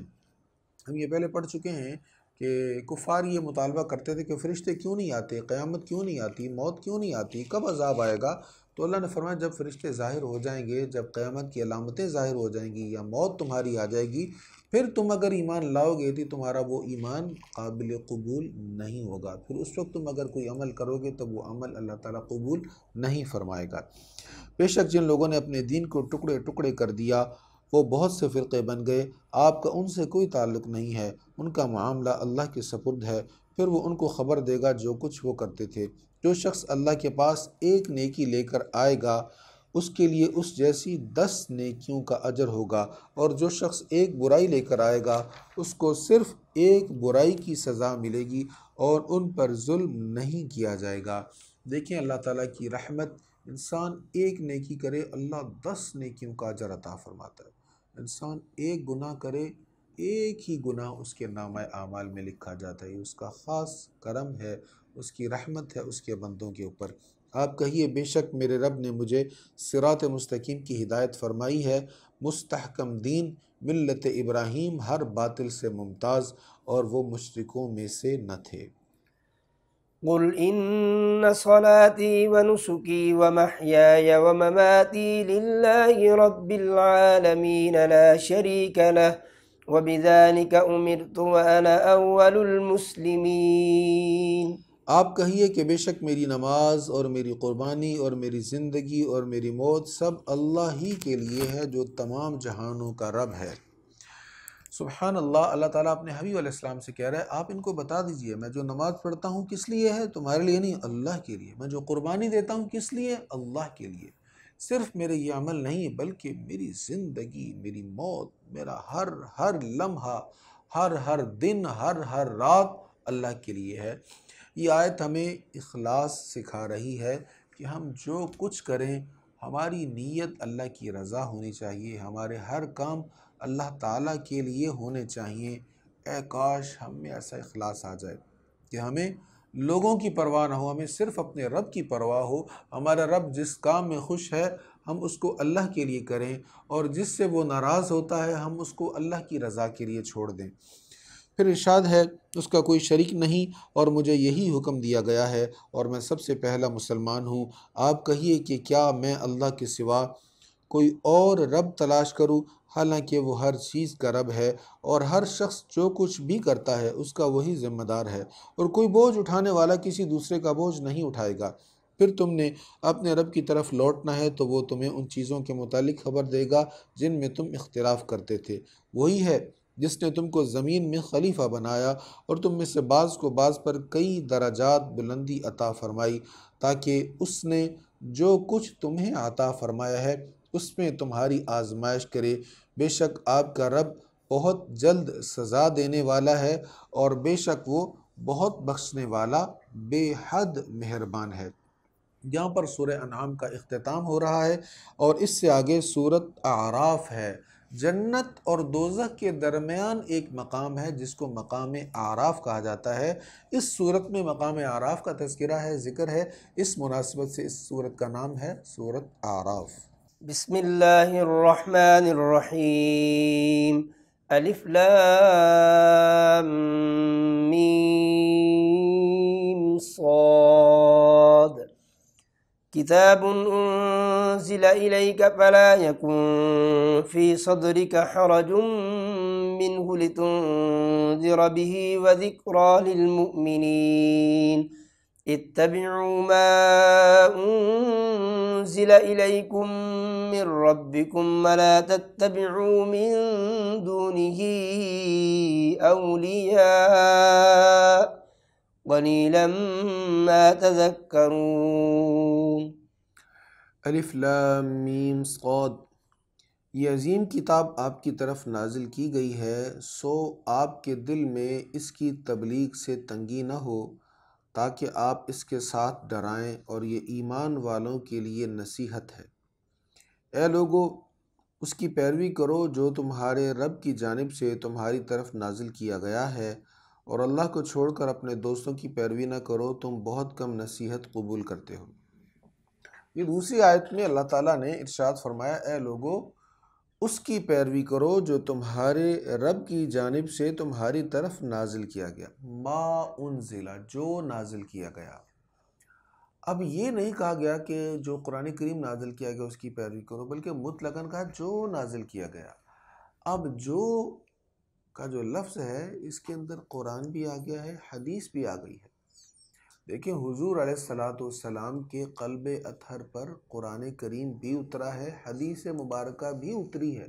فرق صرف یہ ہے کہ قرآن کریم کے الفاظ اور معانی دونوں حضور کے قلب اطہر پر اترے ہیں، مگر حدیث مبارکہ کے الفاظ حضور کے قلب اطہر پر نازل نہیں ہوئے، بلکہ معانی حضور کے دل پر نازل ہوئے ہیں، اور سرکار علیہ الصلاۃ والتسلیم نے ان معانی کو اپنے لفظوں میں آگے بیان فرمایا ہے، لیکن اترا وہ بھی اللہ کی طرف سے ہے، یعنی وہ معانی اللہ کی طرف سے اترے ہیں، لہٰذا ہمیں قرآن پر بھی ایمان رکھنا ہے اور حدیث مصطفیٰ پر بھی ایمان رکھنا ہے۔ اور ہم نے کتنی ہی بستیوں کو ہلاک کر دیا، پس ان پر ہمارا عذاب اچانک رات کے وقت آیا یا جس وقت وہ دوپہر کو سو رہے تھے۔ جب ان پر ہمارا عذاب آیا تو اس وقت ان کی یہی چیخ و پکار تھی کہ بے شک ہم ہی ظالم تھے، پس ہم ان لوگوں سے ضرور باز پرس کریں گے جن کی طرف رسول بھیجے گئے تھے، اور ہم رسولوں سے بھی ضرور پوچھیں گے، پھر ہم خود کامل علم کے ساتھ ان کے تمام احوال بیان کریں گے، ہم غائب تو نہیں تھے۔ اور اس دن اعمال کا وزن کرنا برحق ہے، پس جن کی نیکیوں کے پلڑے بھاری ہوئے تو وہی کامیاب ہیں، اور جن کی نیکیوں کے پلڑے ہلکے ہوئے تو وہی اپنی جانوں کو نقصان میں ڈالنے والے ہیں، کیونکہ وہ ہماری آیتوں پر ظلم کرتے تھے۔ اب یہاں جن کی نیکیوں کے پلڑے میزان پر زیادہ ہوئے وہ تو جنت میں جائیں گے، اور جن کی نیکیاں تھوڑی ہوئیں، برے اعمال زیادہ ہوئے، وہ دوزخ میں جائیں گے۔ لیکن یہاں یہ نہیں بیان ہوا جن کی نیکیاں اور گناہ برابر ہوئے ان کا کیا ہوگا، اس کا آگے ذکر آ رہا ہے۔ یہی لوگ ہوں گے جو اعراف پر جائیں گے، جس مناسبت سے اس سورت کا نام اعراف ہے، تو مقام اعراف پر وہی لوگ جائیں گے جن کی نیکیاں اور گناہ برابر ہوں گے۔ وَلَقَدْ مَكَّنَّاكُمْ فِي الْأَرْضِ وَجَعَلْنَا لَكُمْ فِيهَا مَعَائِشَ قَلِيلًا مَا تَشْكُرُونَ، اور ہم نے تم کو زمین پر قابض کر دیا اور تمہارے لیے اس زمین میں اسباب زیست فراہم کیے، مگر تم بہت کم شکر ادا کرتے ہو۔ اسباب زیست فیہا معائش، اللہ نے اسباب زیست ہمیں فراہم فرمائے، عطا فرمائے، اور کتنے زیادہ عطا فرمائے۔ ایک تو ماضی تھا جس میں اسباب زیست عطا ہوئے، اور ایک آج کا دور ہے، اس آیت کے نزول کے 1400 برس گزر جانے کے بعد کا دور ہے۔ دیکھیں، پہلے سفر کے لیے خچر ہوتے تھے، گھوڑے ہوتے تھے، اونٹ ہوتے تھے، اب کیسی عظیم الشان سواریاں ہیں ہمارے پاس، کیسی بہترین گاڑیاں اللہ نے عطا فرمائیں۔ پہلے کیا تھا، بادبان والی کشتی ہوتی تھی، سمندر میں اس پر سفر ہوتا تھا، اب کیا دور آ گیا۔ پہلے ہوا میں اڑنے کا تصور بھی نہیں تھا، اب اللہ تعالیٰ نے کیسی کیسی انسان کو طاقت عطا فرما دی۔ راکٹ کا دور ہے، راکٹ کے ذریعے بھی سفر ہوتا ہے۔ پہلے انسان اپنے بدن کو پتوں سے ڈھانپتا تھا، پھر اللہ نے سوت عطا فرما دی، اب پیٹرولیم سے کپڑا بنایا جا رہا ہے۔ کیسی ترقی ہو رہی ہے اور کیسا عظیم الشان اس سلسلہ میں اللہ تعالیٰ کے انعامات ہم پر ہیں۔ اسی طرح آپ دیکھیں، پہلے لوگ کہتے ہیں جی پہلے سنا نہیں تھا کبھی شوگر یا بلڈ پریشر، بھئی سنا اس لیے نہیں تھا کہ پہلے تحقیق نہیں تھی، وہ جدید لیبارٹریز نہیں تھی جہاں سے آپ کو پتہ چلے کہ اس کو ڈائبٹیز ہے یا نہیں ہے۔ بیماریاں تو پہلے بھی تھیں، لیکن پہلے ان بیماریوں میں مبتلا لوگ ایڑیاں رگڑ رگڑ کے مر جاتے تھے۔ تو اب یہ اللہ تعالیٰ کی یہ بھی نعمت ہے کہ جانچ آ گئی ہے، لیبارٹری آ گئی ہے جس میں ہر چیز کو چیک کر لیا جاتا ہے کون سا مرض ہے، پھر اس کے مطابق ادویات ہیں، کون سی ڈوز کس مریض کو کتنی دینی ہے، اور اس کا لبلبا کتنے % کام کرتا ہے وغیرہ ذالک۔ تو یہ سب اللہ تعالیٰ کی نعمتیں ہیں، اور یہ اسباب زیست ہیں جو اللہ تعالیٰ نے زندگی گزارنے کے لیے ہمیں عطا فرمائے ہیں۔ وَلَقَدْ خَلَقْنَاكُمْ ثُمَّ صَوَّرْنَاكُمْ ثُمَّ قُلْنَا لِلْمَلَائِكَةِ اسْجُدُوا لِآدَمَ فَسَجَدُوا إِلَّا إِبْلِيسَ لم يكن من الساجدين قال ما منعك ألا تسجد إذ أمرتك قال أنا خير منه خلقتني من نار وخلقته من طين۔ اور ہم نے تم کو پیدا کیا، پھر تمہاری صورت بنائی، پھر ہم نے فرشتوں سے کہا آدم کو سجدہ کرو، تو ابلیس کے سوا سب نے سجدہ کیا، اور وہ سجدہ کرنے والوں میں شامل نہ ہوا۔ فرمایا تجھ کو سجدہ کرنے سے کس چیز نے منع کیا جبکہ میں نے تجھے حکم دیا تھا؟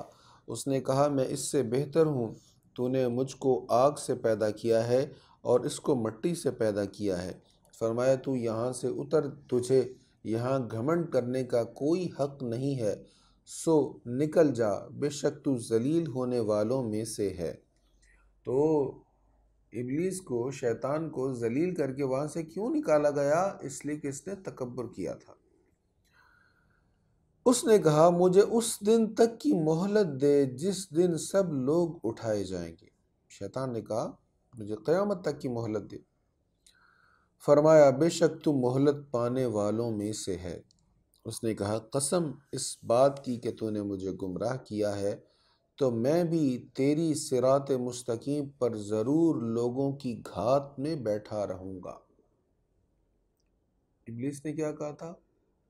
میں قسم اٹھا کے اس نے کہا کہ تیرے رستے پر آنے والے لوگوں کے لیے گھات لگا کر میں بیٹھا رہوں گا۔ گھات لگا کر جو حملہ ہوتا ہے وہ اچانک حملہ ہوتا ہے، میں گھات لگا کر بیٹھا رہوں گا۔ پھر میں لوگوں کو بہکانے کے لیے ضرور ان کے سامنے سے اور ان کے پیچھے سے اور ان کے دائیں اور بائیں سے آؤں گا۔ آیت سنیں، ثم لآتینہم من بین ایدیہم ومن خلفہم وعن ایمانہم وعن شمائلہم، میں ضرور ان کے آگے سے، ان کے پیچھے سے، ان کے دائیں سے، ان کے بائیں سے ان پر حملہ کروں گا۔ حضرت ابن عباس رضی اللہ عنہ فرماتے ہیں سامنے سے حملہ کرنے سے مطلب کیا ہے؟ دنیا کے متعلق انہیں ان کے دل میں وسوسے ڈالوں گا، شکوک ڈالوں گا، یعنی دنیا میں ایسا مگن کر دینا کہ آخرت سے ویسے ہی غافل ہو جائے انسان، اور پیچھے سے حملہ کرنے کا مطلب یہ آخرت کے متعلق ان کے دلوں میں شکوک و شبہات ڈالنا، آخرت پر اعتماد ہی نہیں رہے گا، آخرت کو مانیں گے ہی نہیں، اگر مانیں گے تو اس طرح مانیں گے کہ نہ ماننے جیسا ہوگا، یا مانیں گے تو صحیح لیکن پرواہ نہیں ہوگی وغیرہ ذالک۔ دائیں سے حملہ کیا ہے؟ دین کے متعلق، ان کو ان کے دین کے متعلق شکوک و شبہات کا شکار کرنا۔ ہمارے ہاں لوگوں کو بے دین کرنے کے لیے میڈیا جو سب سے بڑا وار کر رہا ہے، وہ میڈیا کا حصہ جس کی نگرانی کفار کی NGOs کر رہی ہیں، تو وہ میڈیا کیا کر رہا ہے؟ آپ کے دین کے معاملے میں آپ کو یہ نہیں کہے گا کہ تمہارا دین غلط ہے، بلکہ دین کے معاملے میں کنفیوژن پیدا کرے گا، شکوک و شبہات پیدا کرے گا۔ ایک واضح مسئلہ ہے، اس کے متعلق کنفیوژن پیدا کرے گا۔ جب کنفیوژن پیدا ہوگی، آپ کے ذہن میں اضطراب آ جائے گا، آپ اس مسئلے کے متعلق متذبذب ہو جائیں گے، تو آپ یقینی طور پر اس پر عمل نہیں کریں گے۔ پھر ایک وقت آئے گا آپ اس پر عمل ہی نہیں کریں گے، آپ اس چیز کو ویسے ہی چھوڑ دیں گے۔ تو شیطان کا یہ بھی ایک طریقہ ہے، دین کے معاملے میں شکوک و شبہات میں ڈالتا ہے۔ اور بائیں طرف حضرت ابن عباس فرماتے ہیں کہ بائیں طرف سے حملے کا مطلب یہ ہے کہ انسان کو وہ گناہوں کی طرف راغب کرتا ہے۔ اللہ تعالیٰ اسی آیت کے آخر میں ارشاد فرما رہا ہے کہ شیطان نے کیا کہا؟ وَلَا تَجِدُ أَكْثَرَهُمْ شَاكِرِينَ، تو اکثر لوگوں کو شکر گزار نہیں پائے گا۔ شیطان نے کہا تھا ایسا کروں گا کہ یہ تیرے بندے تیرا شکر نہیں کریں گے۔ آج ہم دیکھیں تو صحیح، آج ہمارے پاس وہ نعمتیں ہیں جو آج سے کچھ صدیاں پہلے بادشاہوں کے پاس بھی نہیں تھی۔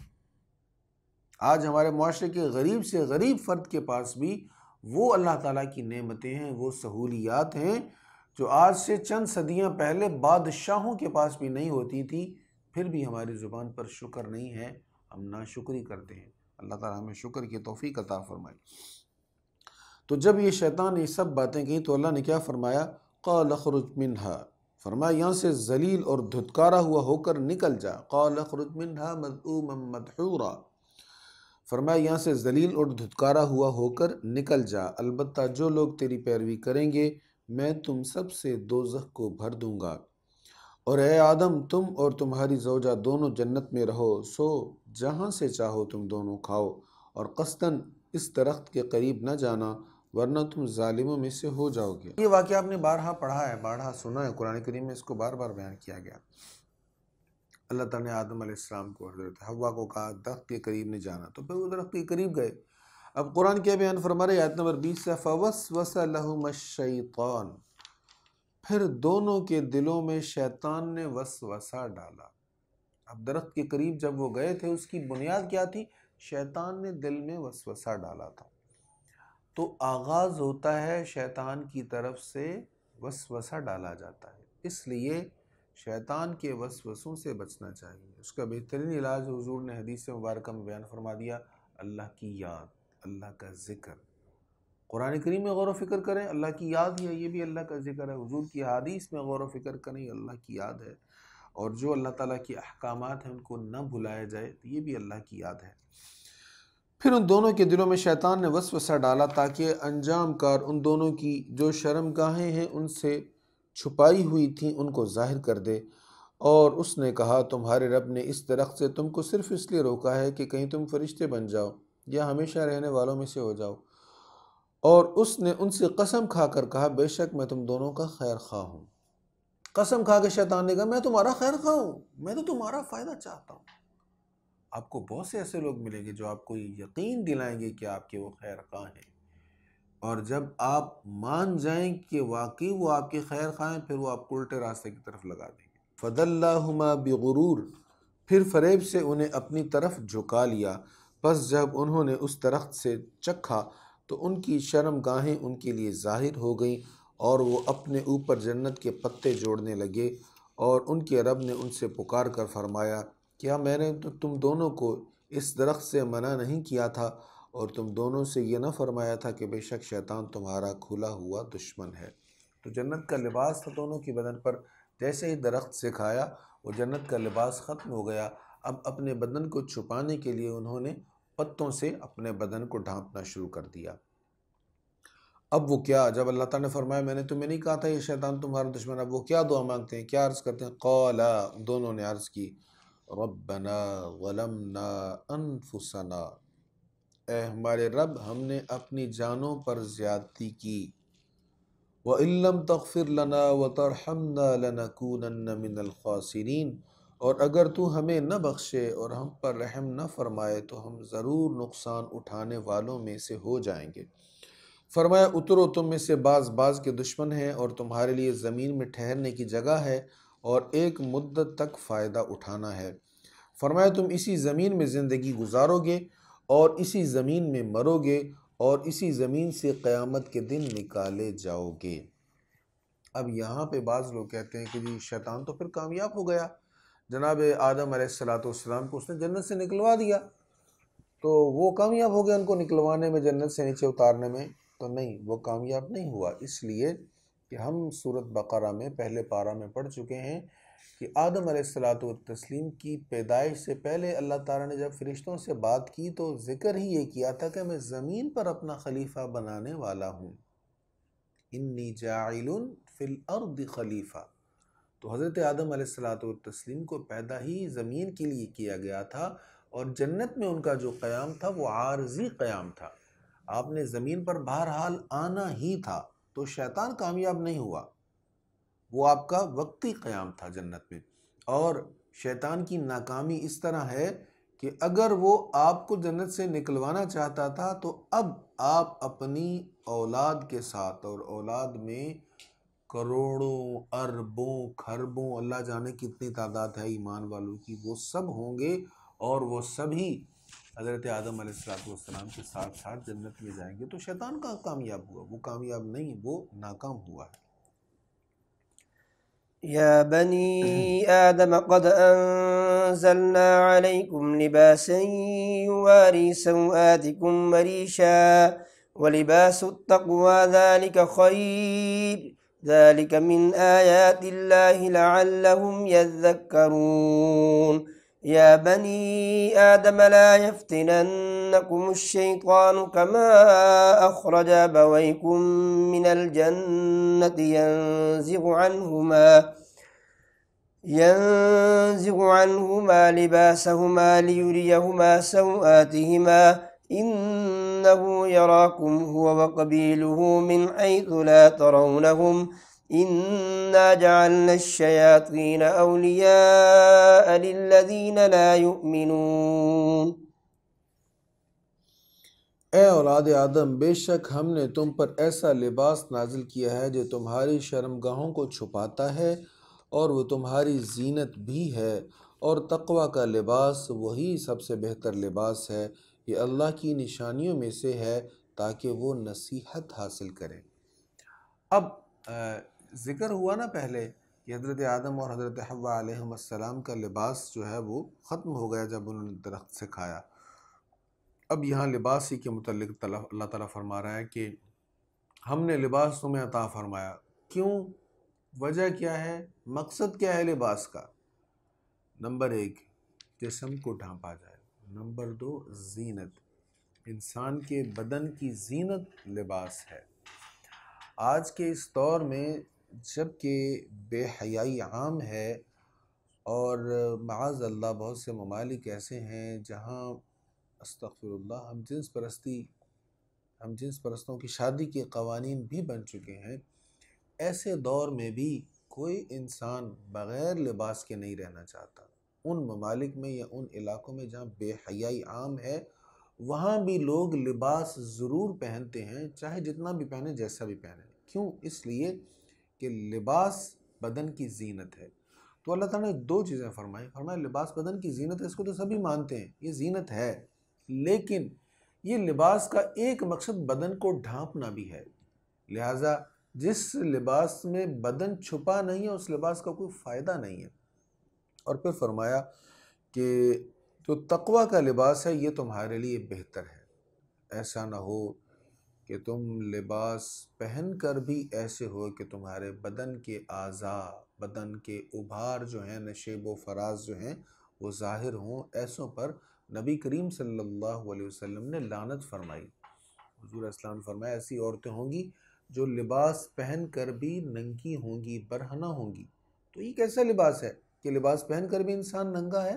جی ہاں، آج کل بہت سارے ایسے لباس ہیں، لباس پہنا ہوا ہے لیکن ایسا بدن کے ساتھ چپکا ہوا ہے، یہ لباس کو ڈیزائن ہی ایسا کیا گیا ہے کہ جسم کے خد و خال جو ہیں وہ مزید پرومیننٹ ہوں، مزید واضح ہوں، تو ایسے لباس سے منع کیا گیا، حضور نے ان پر لعنت فرمائی۔ اگلی آیت میں کیا ارشاد ہے؟ اے اولاد آدم، کہیں شیطان تم کو فتنہ میں مبتلا نہ کر دے، جس طرح وہ تمہارے ماں باپ کے جنت سے اخراج کا سبب بنا تھا اور ان کے لباس اترنے کا سبب بنا تھا، تاکہ انجام کار وہ انہیں ان کی شرمگاہیں دکھائے۔ بے شک وہ شیطان اور اس کا قبیلہ تمہیں دیکھتا ہے جہاں سے تم انہیں نہیں دیکھ سکتے۔ بے شک ہم نے شیطانوں کو ان لوگوں کا دوست بنایا ہے جو ایمان نہیں لاتے۔ اب یہ ارشاد فرمایا جا رہا ہے جس طرح تمہارے والدین یعنی حضرت آدم اور حضرت حوا علیہ السلام کا لباس اتارنے کا سبب بنا شیطان، کہیں تمہارا بھی لباس نہ اتار دے۔ لباس اتارنے والی چیز نہیں ہے سب کے سامنے، لیکن آج شیطان دلوں میں ایسے وسوسے ڈال رہا ہے کہ لوگ لوگوں کے سامنے اپنا لباس اتار کر فخر محسوس کر رہے ہیں۔ ایک تو لوگوں کے سامنے اپنا لباس اتارا جا رہا ہے، برہنہ ہوئے جا رہے ہیں، اور دوسرا لباس ایسا پہنا جا رہا ہے جس میں برہنہ ہونے کی مزید گنجائش ہی نہیں ہے۔ تو یہ بھی تو شیطان کا وسوسہ ہے۔ ایسا لباس جس میں بدن چھپا ہی نہ ہو تو وہ خود کو بے لباس کرنا ہی ہے، اور یہ ایسا ہی عمل ہے جو انسان کو جنت سے نکالنے والا ہے۔ اسی لیے ایسا لباس پہننے والیوں کے متعلق حضور اسلام نے فرمایا وہ جنت کی خوشبو نہیں سونگھ سکیں گی۔ جن کے لباس اس طرح کے ہوں گے وہ جنت کی خوشبو بھی نہیں سونگھ سکیں گی۔ تو یہ حضور صلی اللہ علیہ وسلم کا ارشاد بڑا اہم ہے۔ اور جب وہ کوئی بے حیائی کا کام کرتے ہیں تو کہتے ہیں کہ ہم نے ان ہی کاموں پر اپنے باپ دادا کو پایا ہے اور ہمیں اللہ نے ان کاموں کا حکم دیا ہے۔ آپ کہیے بے شک اللہ بے حیائی کا حکم نہیں دیتا، کیا تم اللہ کی طرف ایسی باتیں منسوب کرتے ہو جن کا تمہیں علم نہیں؟ اب یہاں بے حیائی کون سی ہے؟ ایک تو مشرکین کا یہ طریقہ تھا نا، کوئی بھی برا کام تو ان سے جب دلیل پوچھتے کہتے ہیں ہمارے بڑے یہی کرتے تھے، ہم نے بھی یہی کرنا ہے۔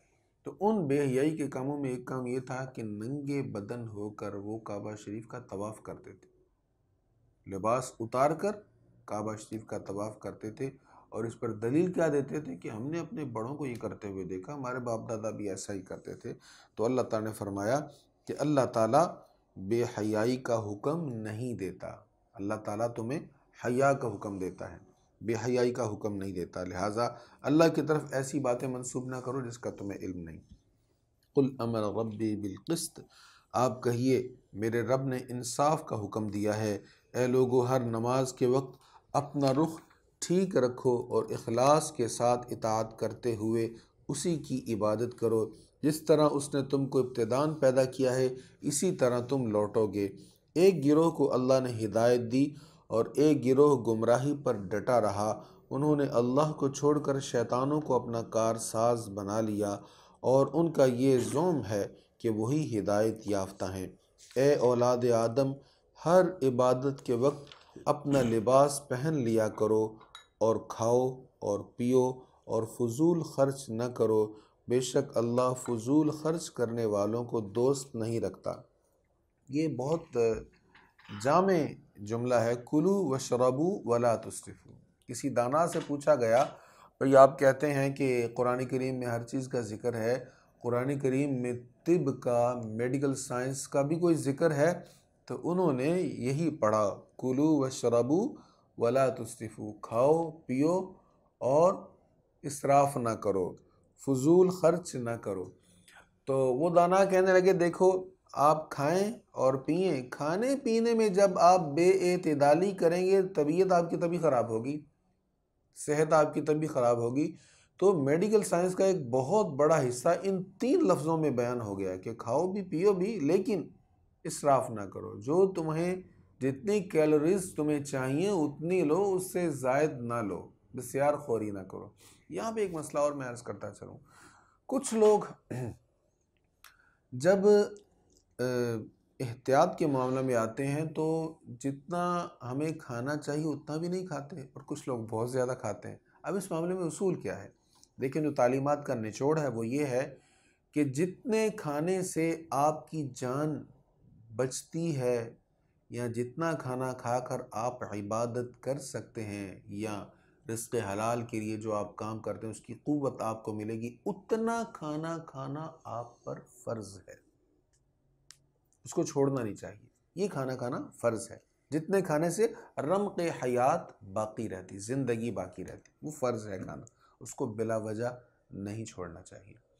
اور اپنی صحت کے تحفظ کے لیے، خود کو بیماریوں سے بچانے کے لیے، یا اگر کوئی بیماری لاحق ہے تو اس سے بچنے کے لیے یا اس کی شدت کو روکنے کے لیے جو پرہیز ہے اس پرہیز کو اختیار کرنا یہ بھی لازم ہے، واجب ہے۔ یہ پرہیزی کھانا کھانا واجب ہے۔ اسی طرح اگر کوئی مسئلہ نہیں ہے اور جتنی کیلریز آپ کو چاہیے، جتنا کھانا آپ کو درکار ہے آپ کی صحت کے لیے، آپ اس سے بھی بہت کم کھاتے ہیں اور خود کو کمزور کرتے ہیں، اس میں کوئی عبادت نہیں ہے، اس میں کوئی نیکی نہیں ہے۔ آپ بامر مجبوری بہت کم کیلریز لے لیں تو کوئی حرج بھی نہیں ہے۔ آپ نے فیٹ لوز کرنا ہے، ویٹ لوز کرنا ہے، اس کے لیے آپ کچھ ڈائٹ پلان آپ لے لیں تو اس میں بھی کوئی حرج نہیں ہے۔ لیکن کچھ لوگ یہ سمجھتے ہیں کہ بہت تھوڑا کھانا شاید یہ بھی عبادت ہے، یہ عبادت نہیں ہے۔ ہاں، اتنا کھانا جتنی ضرورت ہے یہ بہتر ہے، اور ضرورت سے کم، بہت کم کھانے میں کوئی نیکی نہیں ہے، یہ مسئلہ ذہن میں رکھیے گا۔ لیکن یہ بھی یاد رہے کہ بسیار خوری، زیادہ کھانا، یہ بھی جائز نہیں ہے۔ ہمیں کیلریز چاہیے تھی 2000، ہم نے 10,000 کیلریز کے برابر ہم نے کھانا کھا لیا۔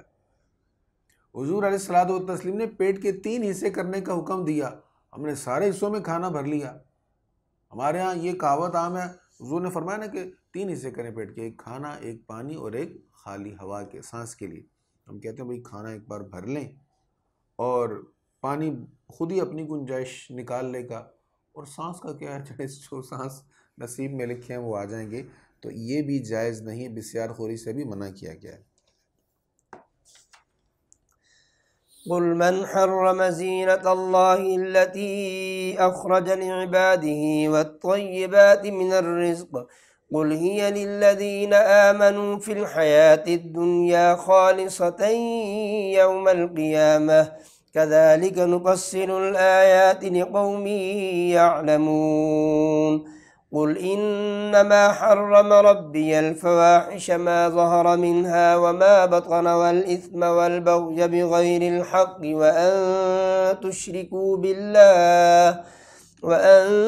تشركوا بالله ما لم ينزل به سلطانا وأن تقولوا على الله ما لا تعلمون ولكل أمة أجل فإذا جاء أجلهم لا يستأخرون ساعة ولا يستقدمون۔ اے نبی آپ کہیے، اللہ کی زینت کو کس نے حرام کیا ہے؟ جو اس نے اپنے بندوں کے لیے پیدا کی ہے، اور اس کی دی ہوئی پاک چیزوں کو۔ آپ کہیے یہ چیزیں دنیا کی زندگی میں ایمان والوں کے لیے ہیں اور قیامت کے دن تو خصوصاً انہی کے لیے ہیں۔ ہم جاننے والے لوگوں کے لیے اسی طرح تفصیل سے آیتوں کو بیان کرتے ہیں۔ اس آیت میں بڑا اہم مسئلہ بیان ہوا کہ آپ کہیے اللہ کی زینت کو کس نے حرام کیا جو اس نے اپنے بندوں کے لیے پیدا کی ہے۔ اس سے استدلال کرتے ہوئے حنفی علماء اور شافعی علماء یہ اس بات پر متفق ہیں کہ بنیادی طور پر ہر چیز جائز ہے، حلال ہے۔ حرام صرف وہ چیز ہے جس کی حرمت بیان ہوئی۔ بنیادی طور پر ہر چیز جائز ہے، ہاں جس کی حرمت بیان ہوئی، جس کے بارے میں حکم آ گیا، جس سے منع کر دیا گیا، اس سے رک جانا چاہیے، اور جس سے روکا نہیں گیا وہ جائز ہے، وہ حلال ہے۔ اس کے لیے یہ دلیل نہ ہونا کہ یہ حرام نہیں ہے، یہی اس کے حلال ہونے کی دلیل ہے۔ اس بنیاد پر یہ مسئلہ سامنے آیا کہ دیکھیں، اگر آپ فرض نہیں سمجھ رہے، اگر آپ ایصال ثواب کے لیے اہتمام کرنا فرض نہیں سمجھ رہے، لیکن محض ایصال ثواب کے لیے آپ لوگوں کو اکٹھا کر کے قرآن خوانی کرتے ہیں، کسی کو ثواب بھیجتے ہیں، تو اس میں کوئی حرج نہیں ہے، کیونکہ یہ بنیادی طور پر اس آیت کی روشنی میں بنیادی طور پر یہ کام بھی جائز ہے اور اس کی حرمت پر کوئی دلیل نہیں ہے۔ رسول کریم علیہ الصلوۃ والتسلیم کی سیرت بیان کرنا، آپ کی شان بیان کرنا، آپ کے ذکر کی محفل سجانا، آپ کے میلاد کی محفل سجانا، اس کو آپ فرض تو نہیں سمجھ رہے نا، اس کو آپ فرض نہیں سمجھ رہے، محض نیکی کا کام سمجھتے ہوئے کر رہے ہیں، تو اپنی اصل کے اعتبار سے یہ بھی جائز ہے، کیونکہ اس کے حرام ہونے کی کوئی دلیل نہیں ہے۔ آپ بزرگان دین کے دن مناتے ہیں، ان کی شان بیان کرتے ہیں، ان کے اوصاف بیان کرتے ہیں، اور اس کو آپ فرض سمجھتے ہوئے نہیں کرتے، تو اس میں بھی کوئی حرج نہیں ہے۔ سیدنا صدیق اکبر کا دن ہو، سیدنا فاروق اعظم کا، سیدنا عثمان غنی کا، سیدنا علی المرتضیٰ کا، حسنین کریمین رضی اللہ عنہما کا، یا سیدہ خاتون جنت فاطمہ طیبہ طاہرہ رضی اللہ تعالی عنہ کا آپ دن مناتے ہیں، اور اس دن کو متعین کرنا آپ فرض نہیں سمجھتے، لیکن ان کی محبت میں، ان کی یاد میں، ان کی باتیں کرتے ہیں، ان کی سیرت کو بیان کرتے ہیں، تو اس میں کوئی حرج نہیں ہے۔ اس آیہ کریمہ سے یہ ثابت ہو رہا ہے، اور اس پر حنفی اور شافعی ائمہ کا، علماء کا، فقہاء کا اتفاق ہے کہ ہر چیز بنیادی طور پر حلال ہے جب تک اس کے حرام ہونے کی کوئی دلیل نہ ہو۔ پھر ارشاد ہے، آپ کہیے کہ میرے رب نے تو صرف بے حیائی کے کاموں کو حرام کیا ہے، خواہ وہ ظاہر ہوں خواہ پوشیدہ، اور گناہوں کو اور ناحق زیادتی کو، اور یہ کہ تم اللہ کے ساتھ شریک بناؤ جس کی اللہ نے کوئی دلیل نازل نہیں کی، اور یہ کہ تم اللہ کے متعلق ایسی بات کہو جسے تم نہیں جانتے، اور ہر قوم کے لیے ایک میعاد مقرر ہے، جب وہ میعاد پوری ہو جائے گی تو وہ نہ ایک گھڑی پیچھے ہو سکیں گے اور نہ ایک گھڑی آگے ہو سکیں گے۔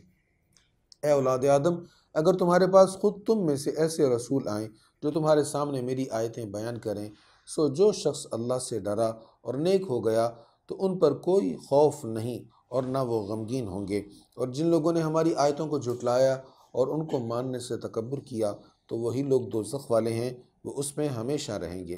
بس اس شخص سے بڑا ظالم کون ہوگا جو اللہ کے متعلق جھوٹی باتیں گھڑ کر اللہ پر بہتان باندھے یا اللہ کی آیتوں کو جھٹلائے۔ ان لوگوں کو کتاب کے مطابق ان کا حصہ ملتا رہے گا، حتیٰ کہ جب ان کے پاس ہمارے بھیجے ہوئے فرشتے ان کی روحوں کو قبض کرنے کے لیے پہنچیں گے تو وہ پوچھیں گے، بتاؤ کہاں ہیں تمہارے وہ معبود جن کی تم اللہ کو چھوڑ کر پرستش کرتے تھے؟ وہ کہیں گے، وہ سب ہم سے گم ہو گئے، اور وہ خود اپنے خلاف گواہی دیں گے کہ وہ کافر تھے۔ اللہ فرمائے گا، اس دوزخ میں داخل ہو جاؤ جس میں تم سے پہلے گزرے ہوئے جن و انس داخل ہو چکے ہیں۔ جب بھی کوئی جماعت دوزخ میں داخل ہوگی تو وہ اپنی جیسی جماعت پر لعنت کرے گی، حتیٰ کہ جب اس میں جمع ہو جائیں گے تو بعد والے پہلوں کے متعلق کہیں گے، اے ہمارے رب، ہم کو انہوں نے گمراہ کیا تھا، سو تو ان کو دگنا آگ کا عذاب دے۔ اللہ فرمائے گا، ہر ایک کے لیے دگنا عذاب ہے، لیکن تم نہیں جانتے۔ اور پہلے لوگ بعد والوں سے کہیں گے، تمہیں ہم پر کوئی فضیلت نہیں، سو عذاب کو چکھو اس سبب سے جو تم کرتے تھے۔ إن الذين كذبوا بآياتنا واستكبروا عنها لا تفتح لهم أبواب السماء ولا يدخلون الجنة حتى يلج الجمل في سم الخياط وكذلك نجزي المجرمين لهم من جهنم مهاد ومن فوقهم غواش وَكَذَلِكَ نَجْزِي الظَّالِمِينَ۔ بے شک جن لوگوں نے ہماری آیتوں کو جھٹلایا اور ان کو ماننے سے تکبر کیا، ان کے لیے اس وقت تک آسمان کے دروازے نہیں کھولے جائیں گے اور وہ اس وقت تک جنت میں داخل نہیں ہوں گے حتیٰ کہ اونٹ سوئی کے سوراخ میں داخل ہو جائے، اور ہم اسی طرح مجرموں کو سزا دیتے ہیں۔ اب یہاں پر بڑی اہم بات بیان ہو رہی ہے کہ جنہوں نے ہماری آیتوں کو جھٹلایا اور ان کو ماننے سے تکبر کیا، یعنی ایمان نہیں لائے، ایمان قبول نہیں کیا، حضور کو مانا نہیں، وہ عمل جتنے مرضی کرتے رہیں، وہ اپنے طور پہ نیکیاں جتنی مرضی کرتے رہیں، نہ ان کی نیکیاں قبول ہوں گی نہ وہ خود جنت میں جائیں گے۔ اللہ نے فرمایا، جب تک اونٹ سوئی کے سوراخ میں داخل نہیں ہوگا یہ جنت میں نہیں جائیں گے۔ کیا مطلب؟ جس طرح اونٹ سوئی کے سوراخ میں داخل نہیں ہو سکتا، ایسے ہی ایمان نہ لانے والا جتنی مرضی نیکیاں کر لے اس کی نیکیاں اس کو جنت میں نہیں لے جانے والی۔ اسی لیے یہ اصول ہے کہ پہلے مانو پھر کرو، یعنی پہلے ایمان لاؤ، دل سے پہلے مانو، ماننے کے بعد جو عمل کرو گے وہ قبول ہوگا۔ اگر مانا نہیں، ایمان نہیں ہے دل میں، عقیدہ درست نہیں ہے، نظریات درست نہیں ہے، تو اعمال جتنے مرضی کرتے رہیں ان کا کوئی فائدہ نہیں۔ جب عقیدہ درست ہوگا اللہ پر، اس کے رسول پر، قیامت پر، معاشر کے دن پر، سب چیزوں پر، تو پھر اعمال تھوڑے بھی ہوں گے تو معاملہ بچت والا ہو سکتا ہے، لیکن اگر عقیدہ درست نہیں تو اعمال جتنے مرضی ہوں گے کوئی فائدہ نہیں ہوگا۔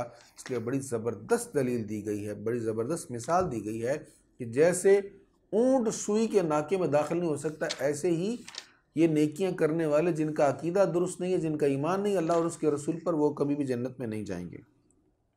ان کے لیے دوزخ کی آگ کا بچھونا ہوگا اور ان کے اوپر اسی کا اوڑھنا ہوگا، اور ہم اسی طرح ظالموں کو سزا دیتے ہیں۔ اور جو لوگ ایمان لائے اور انہوں نے نیک عمل کیے، ہم کسی شخص پر اس کی طاقت سے زیادہ بار نہیں ڈالتے، وہی لوگ جنتی ہیں، وہ اس میں ہمیشہ رہنے والے ہیں۔ اور ہم نے ان کے سینوں سے ایک دوسرے کے خلاف رنجش کو نکال دیا ہے، ان کے نیچے دریا بہہ رہے ہیں، اور وہ کہیں گے اللہ کا شکر ہے جس نے ہمیں یہاں پہنچایا، اور اگر اللہ ہمیں نہ پہنچاتا تو ہم از خود یہاں نہیں پہنچ سکتے تھے۔ بے شک ہمارے پاس ہمارے رب کے رسول حق لے کر آئے، اور ان کو یہ ندا کی جائے گی کہ تم اپنے نیک اعمال کی وجہ سے جنت کے وارث کیے گئے ہو۔ اب یہاں یہ بات بیان ہوئی کہ یہ جنتی لوگ جو ہیں ان کے دلوں میں ایک دوسرے کے خلاف رنجش نہیں ہوگی، کسی کے خلاف کوئی نفرت نہیں ہوگی۔ اس کی وجہ یہ ہے کہ دلوں میں جو نفرتیں ہیں ان کا سبب شیطان کے وسوسے ہیں۔ ہم ایک دوسرے کے بارے میں بدگمان ہوتے ہیں، ایک دوسرے کے لیے دل میں نفرت پیدا ہوتی ہے اپنوں کے بارے میں، تو اس کا سبب شیاطین ہے۔ شیطان دلوں میں وسوسے ڈالتا ہے، نفرتیں ڈالتا ہے۔ تو شیطان جب انسان جنت میں جائے گا، ایمان والے جنت میں جائیں گے، تو شیطان تو دوزخ میں چل رہا ہوگا۔ تو جب وہ وسوسے ڈالنے والا دوزخ میں ہے تو دل میں وسوسہ بھی نہیں آئے گا، اور جب وسوسہ نہیں آئے گا تو نفرت بھی نہیں آئے گی۔ تو اپنوں کی نفرتیں شیطان دل میں ڈالتا ہے، اور غیروں کی نفرت یہ غیرت ایمانی سے آتی ہے۔ اللہ اور اس کے رسول کے دشمنوں کی نفرت یہ غیرت ایمانی سے آتی ہے۔ شیطان ان کی نفرت دل میں نہیں ڈالتا، ان کی محبت دل میں ڈالتا ہے، ان کے بارے میں اچھے خیالات دل میں ڈالتا ہے۔ یہی وجہ ہے کہ آپ دیکھیں گے ہمارا وہ طبقہ جو دین سے بیزار ہے، کفار جتنا مرضی بڑے سے بڑا جرم کر لیں وہ ان کے قصیدے ہی پڑھتا رہے گا، کیونکہ غیروں کی جو نفرت ہے، دشمنان دین کی، اللہ اور اس کے رسول کے دشمنوں کی جو نفرت ہے، یہ شیطان کی طرف سے نہیں ہوتی، یہ ایمان کی وجہ سے ہوتی ہے، غیرت ایمانی کی وجہ سے ہوتی ہے۔ اور اہل جنت دوزخیوں سے پکار کر کہیں گے کہ بے شک ہمارے رب نے ہم سے جو وعدہ کیا تھا ہم نے اس کو سچا پایا، کیا تم نے بھی اس وعدے کو سچا پایا جو تم سے تمہارے رب نے کیا تھا؟ وہ کہیں گے ہاں۔ پھر ان کے درمیان ایک اعلان کرنے والا اعلان کرے گا کہ ظالموں پر اللہ کی لعنت ہو، جو لوگوں کو اللہ کے راستے سے روکتے تھے اور اس کو ٹیڑھا کرنا چاہتے تھے، اور وہ آخرت کے منکر تھے۔ اور ان دونوں یعنی جنتیوں اور دوزخیوں کے درمیان ایک حجاب ہے، اور اعراف پر کچھ مرد ہوں گے جو ہر ایک یعنی جنتی اور دوزخی کو اس کی علامت سے پہچانیں گے، اور اہل جنت سے پکار کر کہیں گے تم پر سلام ہو۔ وہ ابھی جنت میں داخل نہ ہوئے ہوں گے اور وہ اس کی امید رکھیں گے۔ اب جنت اور دوزخ کے درمیان حجاب ہے، ایک مقام ہے جس کا نام اعراف ہے۔ وہاں پر کچھ لوگ ہوں گے وہ جنتیوں کو بھی دیکھ کر پہچان لگے کہ یہ جنتیوں اور دوزخیوں کو بھی پہچان لگے کہ یہ جنت دوزخی ہیں، اور جنتیوں کو دیکھ کر وہ سلام کہیں گے، اور وہ امید کر رہے ہوں گے اللہ تعالی ہمیں بھی جنت میں داخل کرتے۔ یہ کون؟ مقام اعراف پر جو ہوں گے، جو درمیان میں ہوں گے، وہ امید کر رہے ہوں گے کہ اللہ انہیں بھی جنت میں داخل فرما دے۔ اور جب ان کی آنکھیں دوزخ والوں کی طرف پھیری جائیں گی تو وہ کہیں گے اے ہمارے رب ہمیں ظالم لوگوں کے ساتھ نہ کرنا۔ جب وہ دوزخ والوں کو دیکھیں گے تو کہیں گے مولا ہمیں ان کے ساتھ شامل نہ فرمانا۔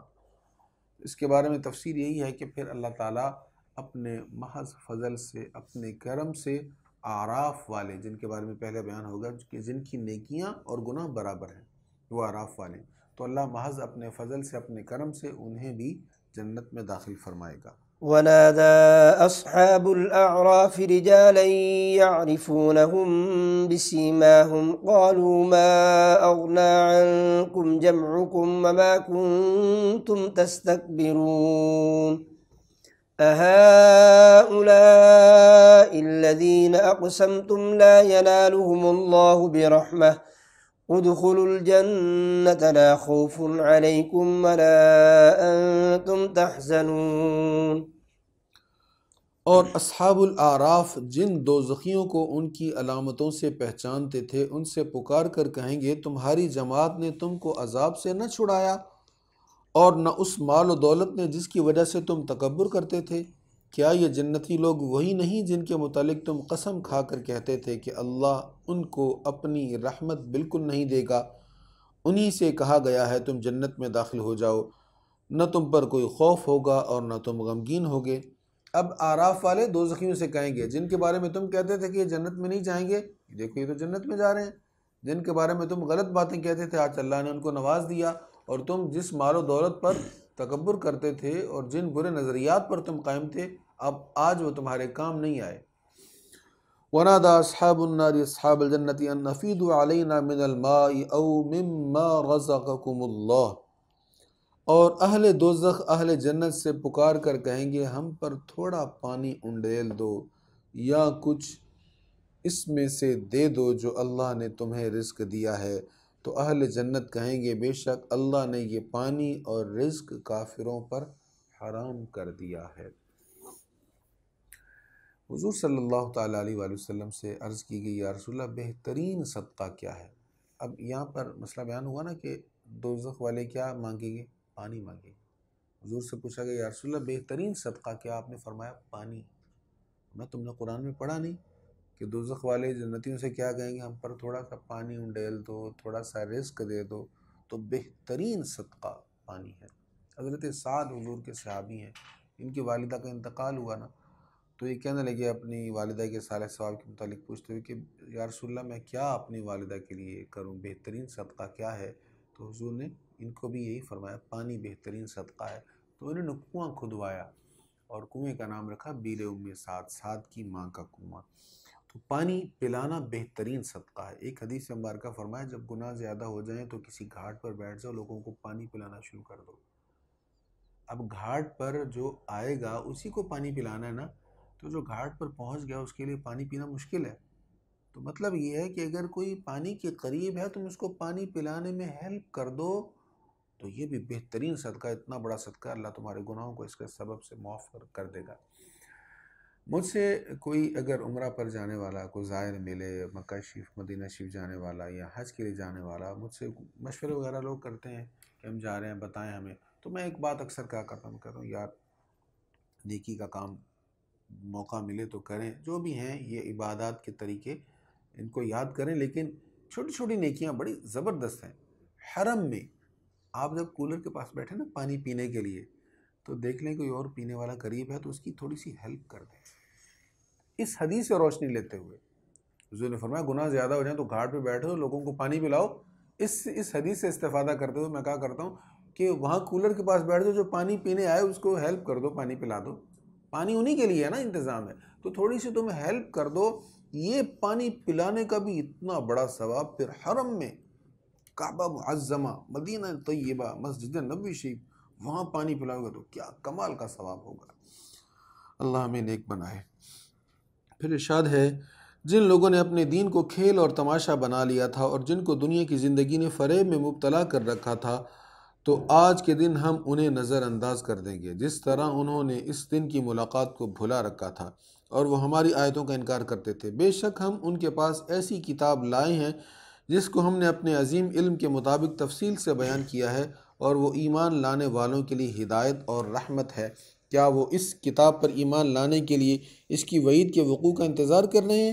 جس دن وہ وعید واقع ہوگی تو جو لوگ اس کو پہلے فراموش کر چکے تھے وہ کہیں گے بے شک ہمارے رب کے رسول حق لے کر آئے تھے، تو کیا ہمارے کوئی سفارشی ہیں جو ہماری سفارش کریں، یا ہم کو دوبارہ دنیا میں لوٹا دیا جائے تو ہم ان کاموں کے برخلاف کام کریں جو پہلے کرتے تھے، بے شک انہوں نے اپنے آپ کو خسارے میں ڈال دیا اور ان سے وہ بہتان گم ہو گئے جن کا وہ افترا کرتے تھے۔ تو کفار کی یہ چیز پہلے بھی بیان ہوئی کہ جب وہ مریں گے تو پھر وہ کہیں گے کاش ہمیں پھر موقع مل جائے، ہم دنیا میں جائیں، جا کر اب نیکیاں کریں گے، اب ہم گناہ نہیں کریں گے، لیکن اب موقع نہیں ملے گا۔ إن ربكم الله الذي خلق السماوات والأرض في 6 أيام ثم استوى على العرش يغشي الليل النهار يطلبه حثيثا والشمس والقمر والنجوم مسخرات بأمره ألا له الخلق والأمر تبارک اللہ رب العالمین۔ بے شک تمہارا رب اللہ ہے جس نے آسمانوں اور زمینوں کو 6 دنوں میں پیدا فرمایا، پھر وہ عرش پر جلوہ فرما ہوا، وہ رات سے دن کو چھپا لیتا ہے اور دن اس کے پیچھے تیزی سے دوڑتا ہے، اور سورج اور چاند اور ستارے سب اس کے حکم کے تابع ہیں۔ سنو، پیدا کرنا اور حکم دینا اسی کی شان کے لائق ہے، اللہ بہت برکت والا ہے، تمام جہانوں کا رب۔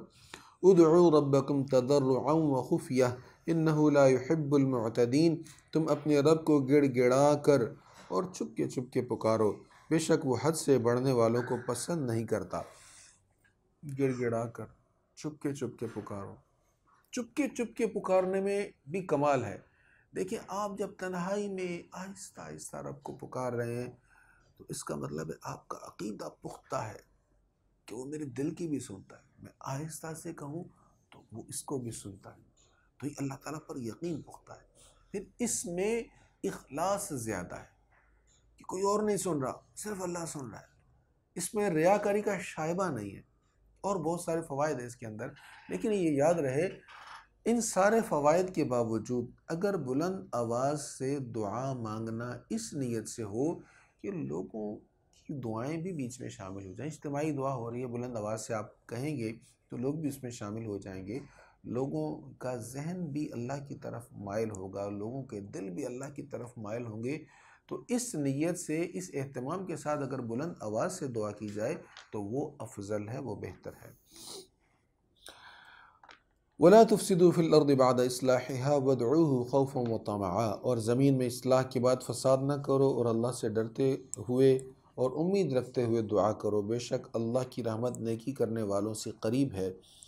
اور وہی ہے جو اپنی رحمت کی بارش کے آگے آگے خوشخبری کی ہواؤں کو بھیجتا ہے، حتیٰ کہ جب وہ ہوائیں بھاری بادل کو اٹھا لیتی ہیں تو ہم اس کو کسی بنجر زمین کی طرف روانہ کر دیتے ہیں، پھر ہم اس سے پانی نازل کرتے ہیں، پھر ہم اس پانی سے ہر قسم کے پھل نکالتے ہیں، اسی طرح ہم مردوں کو قبروں سے نکالیں گے، شاید کہ تم نصیحت حاصل کرو۔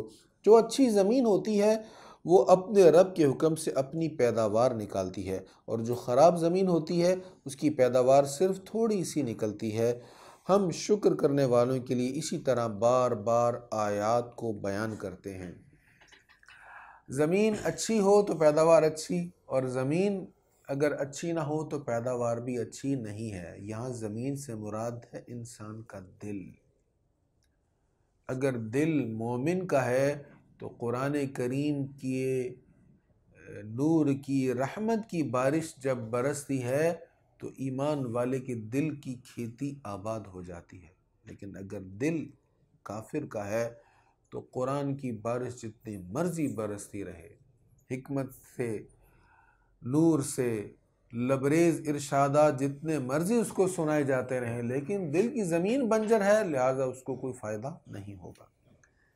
لقد أرسلنا نوحا إلى قومه فقال يا قوم اعبدوا الله ما لكم من إله غيره إني أخاف عليكم عذاب يوم عظيم قال الملأ من قومه إنا لنراك في ضلال مبين۔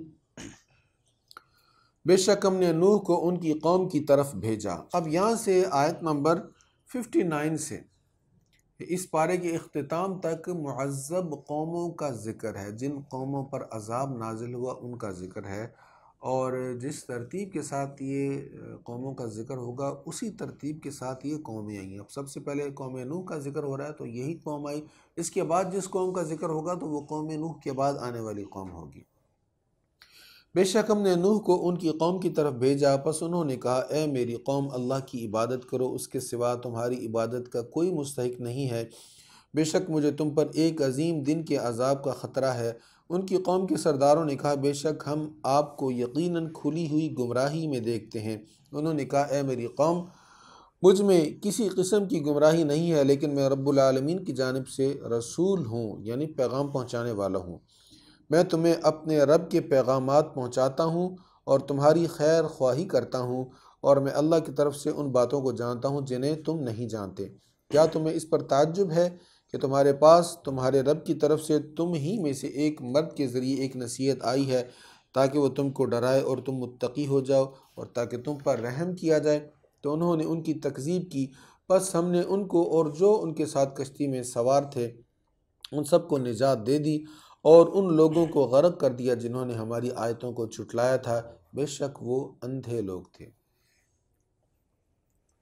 وَإِلَىٰ عَادٍ أَخَاهُمْ هُودًا قَالَ يَا قَوْمِ اعْبُدُوا اللَّهَ مَا لَكُم مِّنْ إِلَٰهٍ غَيْرُهُ أَفَلَا تَتَّقُونَ قَالَ الْمَلَأُ الَّذِينَ كَفَرُوا مِن قَوْمِهِ إِنَّا لَنَرَاكَ فِي سَفَاهَةٍ وَإِنَّا لَنَظُنُّكَ مِنَ الْكَاذِبِينَ۔ اور ہم نے عاد کی طرف ان کے بھائی ہم قبیلہ ہود کو بھیجا، انہوں نے کہا اے میری قوم اللہ کی عبادت کرو، اس کے سوا تمہاری عبادت کا کوئی مستحق نہیں، تو کیا تم نہیں ڈرتے؟ ان کی قوم کے کافر سرداروں نے کہا بے شک ہم آپ کو حماقت میں مبتلا پاتے ہیں اور بے شک ہم آپ کو جھوٹوں میں سے گمان کرتے ہیں، معاذ اللہ۔ تو نبی کو قوم کے سرداروں نے کہا ہم آپ کو معاذ اللہ حماقت میں مبتلا اور جھوٹا سمجھتے ہیں۔ انہوں نے کہا اے میری قوم مجھ میں کوئی حماقت نہیں ہے، لیکن میں رب العالمین کی طرف سے رسول ہوں، میں تمہیں اپنے رب کے پیغامات پہنچاتا ہوں اور میں تمہارا قابل اعتماد خیر خواہ ہوں۔ کیا تمہیں اس پر تعجب ہے کہ تمہارے پاس تمہارے رب کی طرف سے تم ہی میں سے ایک مرد کے ذریعے ایک نصیحت آئی ہے تاکہ وہ تمہیں ڈرائے؟ اور یاد کرو جب قوم نوح کے بعد اللہ نے تم کو ان کا جانشین بنا دیا اور تمہاری جسامت کو بڑھا دیا، سو تم اللہ کی نعمتوں کو یاد کرو تاکہ تم کامیاب ہو۔ اب ان کی جسامت کو اللہ تعالیٰ نے بڑھا دیا تھا۔ قوم عاد کی جسامت کتنی تھی؟ مفسر لکھتے ہیں 80 ذراع لمبے قد تھے، یعنی 120 فٹ لمبا قد، اور ان کی ایک شخص کا جو سر تھا وہ ہماری جو بلڈنگز کے گنبد ہوتے ہیں، ایک شخص کا سر بڑے گنبد جتنے سائز کا ہوتا تھا۔ تو حضرت ہود علیہ السلام ان پر ہونے والی اللہ تعالیٰ کی نعمتیں گنوا رہے ہیں کہ تمہیں اللہ تعالیٰ نے بسیط بڑے جسم عطا فرمایا تو اللہ کا تم شکر ادا کرو۔ انہوں نے کہا کیا آپ ہمارے پاس اس لیے آئے ہیں کہ ہم ایک اللہ کی عبادت کریں اور ان معبودوں کو چھوڑ دیں جن کی ہمارے باپ دادا عبادت کرتے تھے؟ سو آپ ہمارے پاس وہ عذاب لے آئیں جس کا آپ ہم سے وعدہ کرتے رہے ہیں اگر آپ سچوں میں سے ہیں۔ ہود نے کہا یقیناً تمہارے رب کی طرف سے تم پر عذاب اور غضب نازل ہو گیا۔ کیا تم مجھ سے ان ناموں کے متعلق جھگڑ رہے ہو جو تم نے اور تمہارے باپ دادا نے رکھ لیے ہیں جن کے متعلق اللہ نے کوئی دلیل نازل نہیں کی؟ سو تم عذاب کا انتظار کرو، میں بھی تمہارے ساتھ انتظار کرنے والوں میں سے ہوں۔ ناموں کا مطلب کیا ہے کہ انہوں نے خود ہی نام رکھ لیے تھے نا اپنے بتوں کے، ایک نام رکھا، فرضی نام رکھا، پھر اس نام کے مطابق بتوں کو بنانا شروع کر دیا۔ تو جو لات عزا وغیرہ تھے یہ اللہ کی طرف سے تو نہیں تھے نا، یہ نام، یہ پرسنالٹیز یا جو بھی، انہوں نے خود ہی ان کو بنایا، خود ہی تخلیق کیا، خود ہی نام رکھے اور اپنے ہاتھوں سے بنا کر ان کی پوجا شروع کر دی۔ بس ہم نے ہود کو اور ان کے اصحاب کو اپنی رحمت سے نجات دی اور ان لوگوں کی جڑ کاٹ دی جنہوں نے ہماری آیتوں کو جھٹلایا تھا اور وہ ایمان والے نہ تھے۔ وَإِلَىٰ ثَمُودَ أَخَاهُمْ صَالِحًا قَالَ يَا قَوْمِ اعْبُدُوا اللَّهَ مَا لَكُم مِّنْ إِلَٰهٍ غَيْرُهُ قد جاءتكم بينة من ربكم هذه ناقة الله لكم آية فذروها تأكل في أرض الله ولا تمسوها بسوء فيأخذكم عذاب أليم۔ اب آیت نمبر 73 سے قوم سمود کا ذکر ہو رہا ہے۔ یہ قوم عاد کے بعد آئی۔ قوم عاد حضرت ہود علیہ السلام کی قوم تھی، اور قوم سمود میں حضرت صالح علیہ السلام تشریف لائے تھے۔ اور ہم نے قوم سمود کی طرف ان کے ہم قبیلہ بھائی صالح کو بھیجا۔ انہوں نے کہا اے میری قوم، اللہ کی عبادت کرو، اس کے سوا تمہاری عبادت کا کوئی مستحق نہیں ہے۔ بے شک تمہارے پاس تمہارے رب کی طرف سے نشانی آ چکی ہے، یہ اللہ کی اونٹنی تمہارے لیے نشانی ہے، اس کو آزاد چھوڑ دو کہ اللہ کی زمین میں کھاتی پھرے، اور اس کو برائی کے ارادہ سے نہ چھونا ورنہ تمہیں دردناک عذاب گرفت میں لے لے گا۔ اور یاد کرو جب قوم عاد کے بعد اللہ نے تمہیں ان کا جانشین بنایا اور زمین میں تم کو بسایا، تم نرم زمین میں محلات بناتے ہو اور پہاڑوں کو تراش کر گھر بناتے ہو، بس تم اللہ کی نعمتوں کو یاد کرو اور زمین میں فساد نہ پھیلاتے پھرو۔ تو نرم زمین پر بھی یہ گھر بناتے تھے اور پہاڑوں کو تراش کر وہاں بھی گھر بناتے تھے۔ کچھ گھر ان کے گرمیوں کے ہوتے تھے، کچھ سردیوں کے ہوتے تھے۔ تو پہاڑوں میں تراشے ہوئے ان کے گھر اب بھی آثار قدیمہ کا ایک بہت بڑا اثاثہ ہیں، اور عرب کی حجاز کی سرزمین پر اب بھی وہ ان کے گھر بنے ہوئے موجود ہیں۔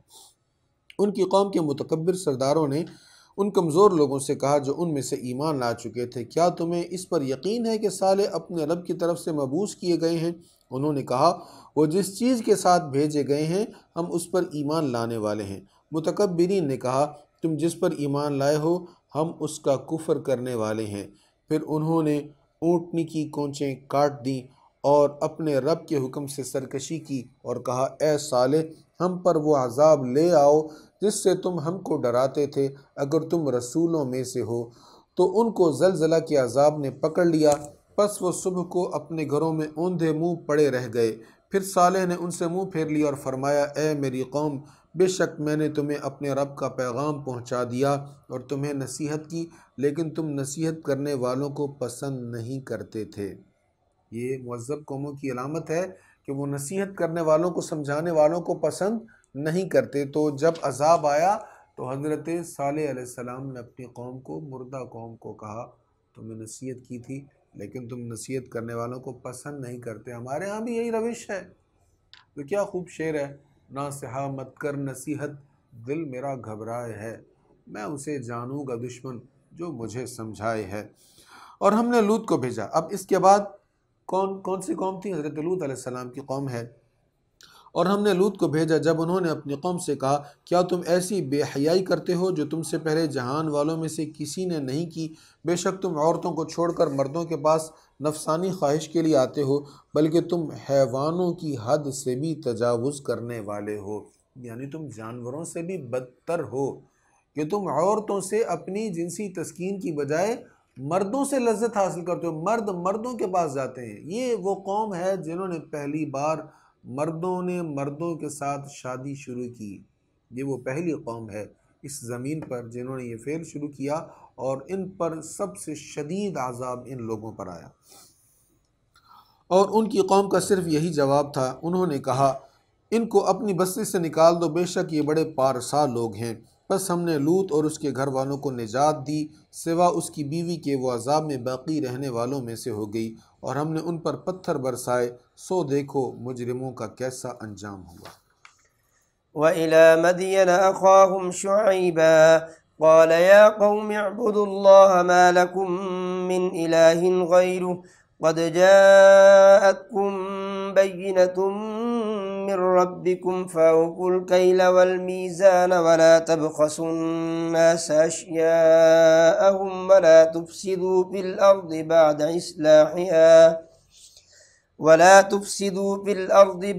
إصلاحها ذلكم خير لكم إن كنتم مؤمنين۔ اور اہل مدین کی طرف ہم نے ان کے ہم قبیلہ بھائی شعیب کو بھیجا۔ انہوں نے کہا اے میری قوم، اللہ کی عبادت کرو، اس کے سوا تمہاری عبادت کا کوئی مستحق نہیں ہے۔ بے شک تمہارے پاس تمہارے رب کی طرف سے واضح دلیل آ چکی ہے، پس تم پورا پورا ناپ اور تول کرو اور لوگوں کو کم تول کر ان کی چیزیں نہ دو، اور زمین کی اصلاح کے بعد اس میں فساد نہ کرو۔ اگر تم ایمان لانے والے ہو تو یہ تمہارے لیے بہتر ہے۔ اور ہر راستہ پر اس لیے نہ بیٹھو کہ ایمان والوں کو ڈراؤ، اور اللہ کے راستے پر چلنے سے روکو، اور اس سیدھے راستہ کو ٹیڑھا کرنے کی کوشش کرو۔ یاد کرو جب تم تعداد میں کم تھے تو اللہ نے تم کو زیادہ کر دیا، اور غور سے دیکھ لو مفسدین کا کیا انجام ہوا۔ تو حضرت شعیب علیہ السلام جہاں پر بیٹھے ہوتے یہ لوگ راستے میں بیٹھ جاتے، جو بھی ان کی طرف جاتے اس کو روکتے، کہتے اس کے پاس نہ جاؤ۔ لوگوں کو حضرت شعیب کے خلاف کرتے، اس طرح کا فساد کرتے، یا راستے میں بیٹھ کر لوگوں کو تنگ کرتے۔ تو اس لیے ان کے متعلق یہ ارشاد ہوا، اور ہر راستہ پر اس لیے نہ بیٹھو کہ ایمان والوں کو ڈراؤ اور اللہ کے راستے پر چلنے سے روکو، اور اس سیدھے راستے کو ٹیڑھا کرنے کی کوشش کرو۔ یاد کرو جب تم تعداد میں کم تھے تو اللہ نے تم کو زیادہ کر دیا، اور غور سے دیکھ لو مفسدوں کا کیا انجام ہوا۔ اگر تمہاری ایک جماعت اس دن پر ایمان لائی جس کے ساتھ میں بھیجا گیا ہوں، اور ایک جماعت ایمان نہ لائی، تو صبر کرو حتیٰ کہ اللہ ہمارے درمیان فیصلہ کر دے گا، اور وہی سب سے بہتر فیصلہ کرنے والا ہے۔ سورۃ اعراف کی آیت نمبر 87 پر اس پارہ کا اختتام ہوا۔ حضرت شعیب علیہ السلام جو مدین کی طرف آئے تھے، ان کا تذکرہ، ان کا واقعہ جاری ہے، اور 9ویں پارے کے آغاز میں بھی یہی ہوگا۔ اللہ تعالیٰ ہمیں قرآن کریم سمجھنے، پڑھنے، اس پر عمل کرنے، اس کا ابلاغ کرنے کی توفیق نصیب فرمائے۔ وآخر دعوانا ان الحمد للہ رب العالمین۔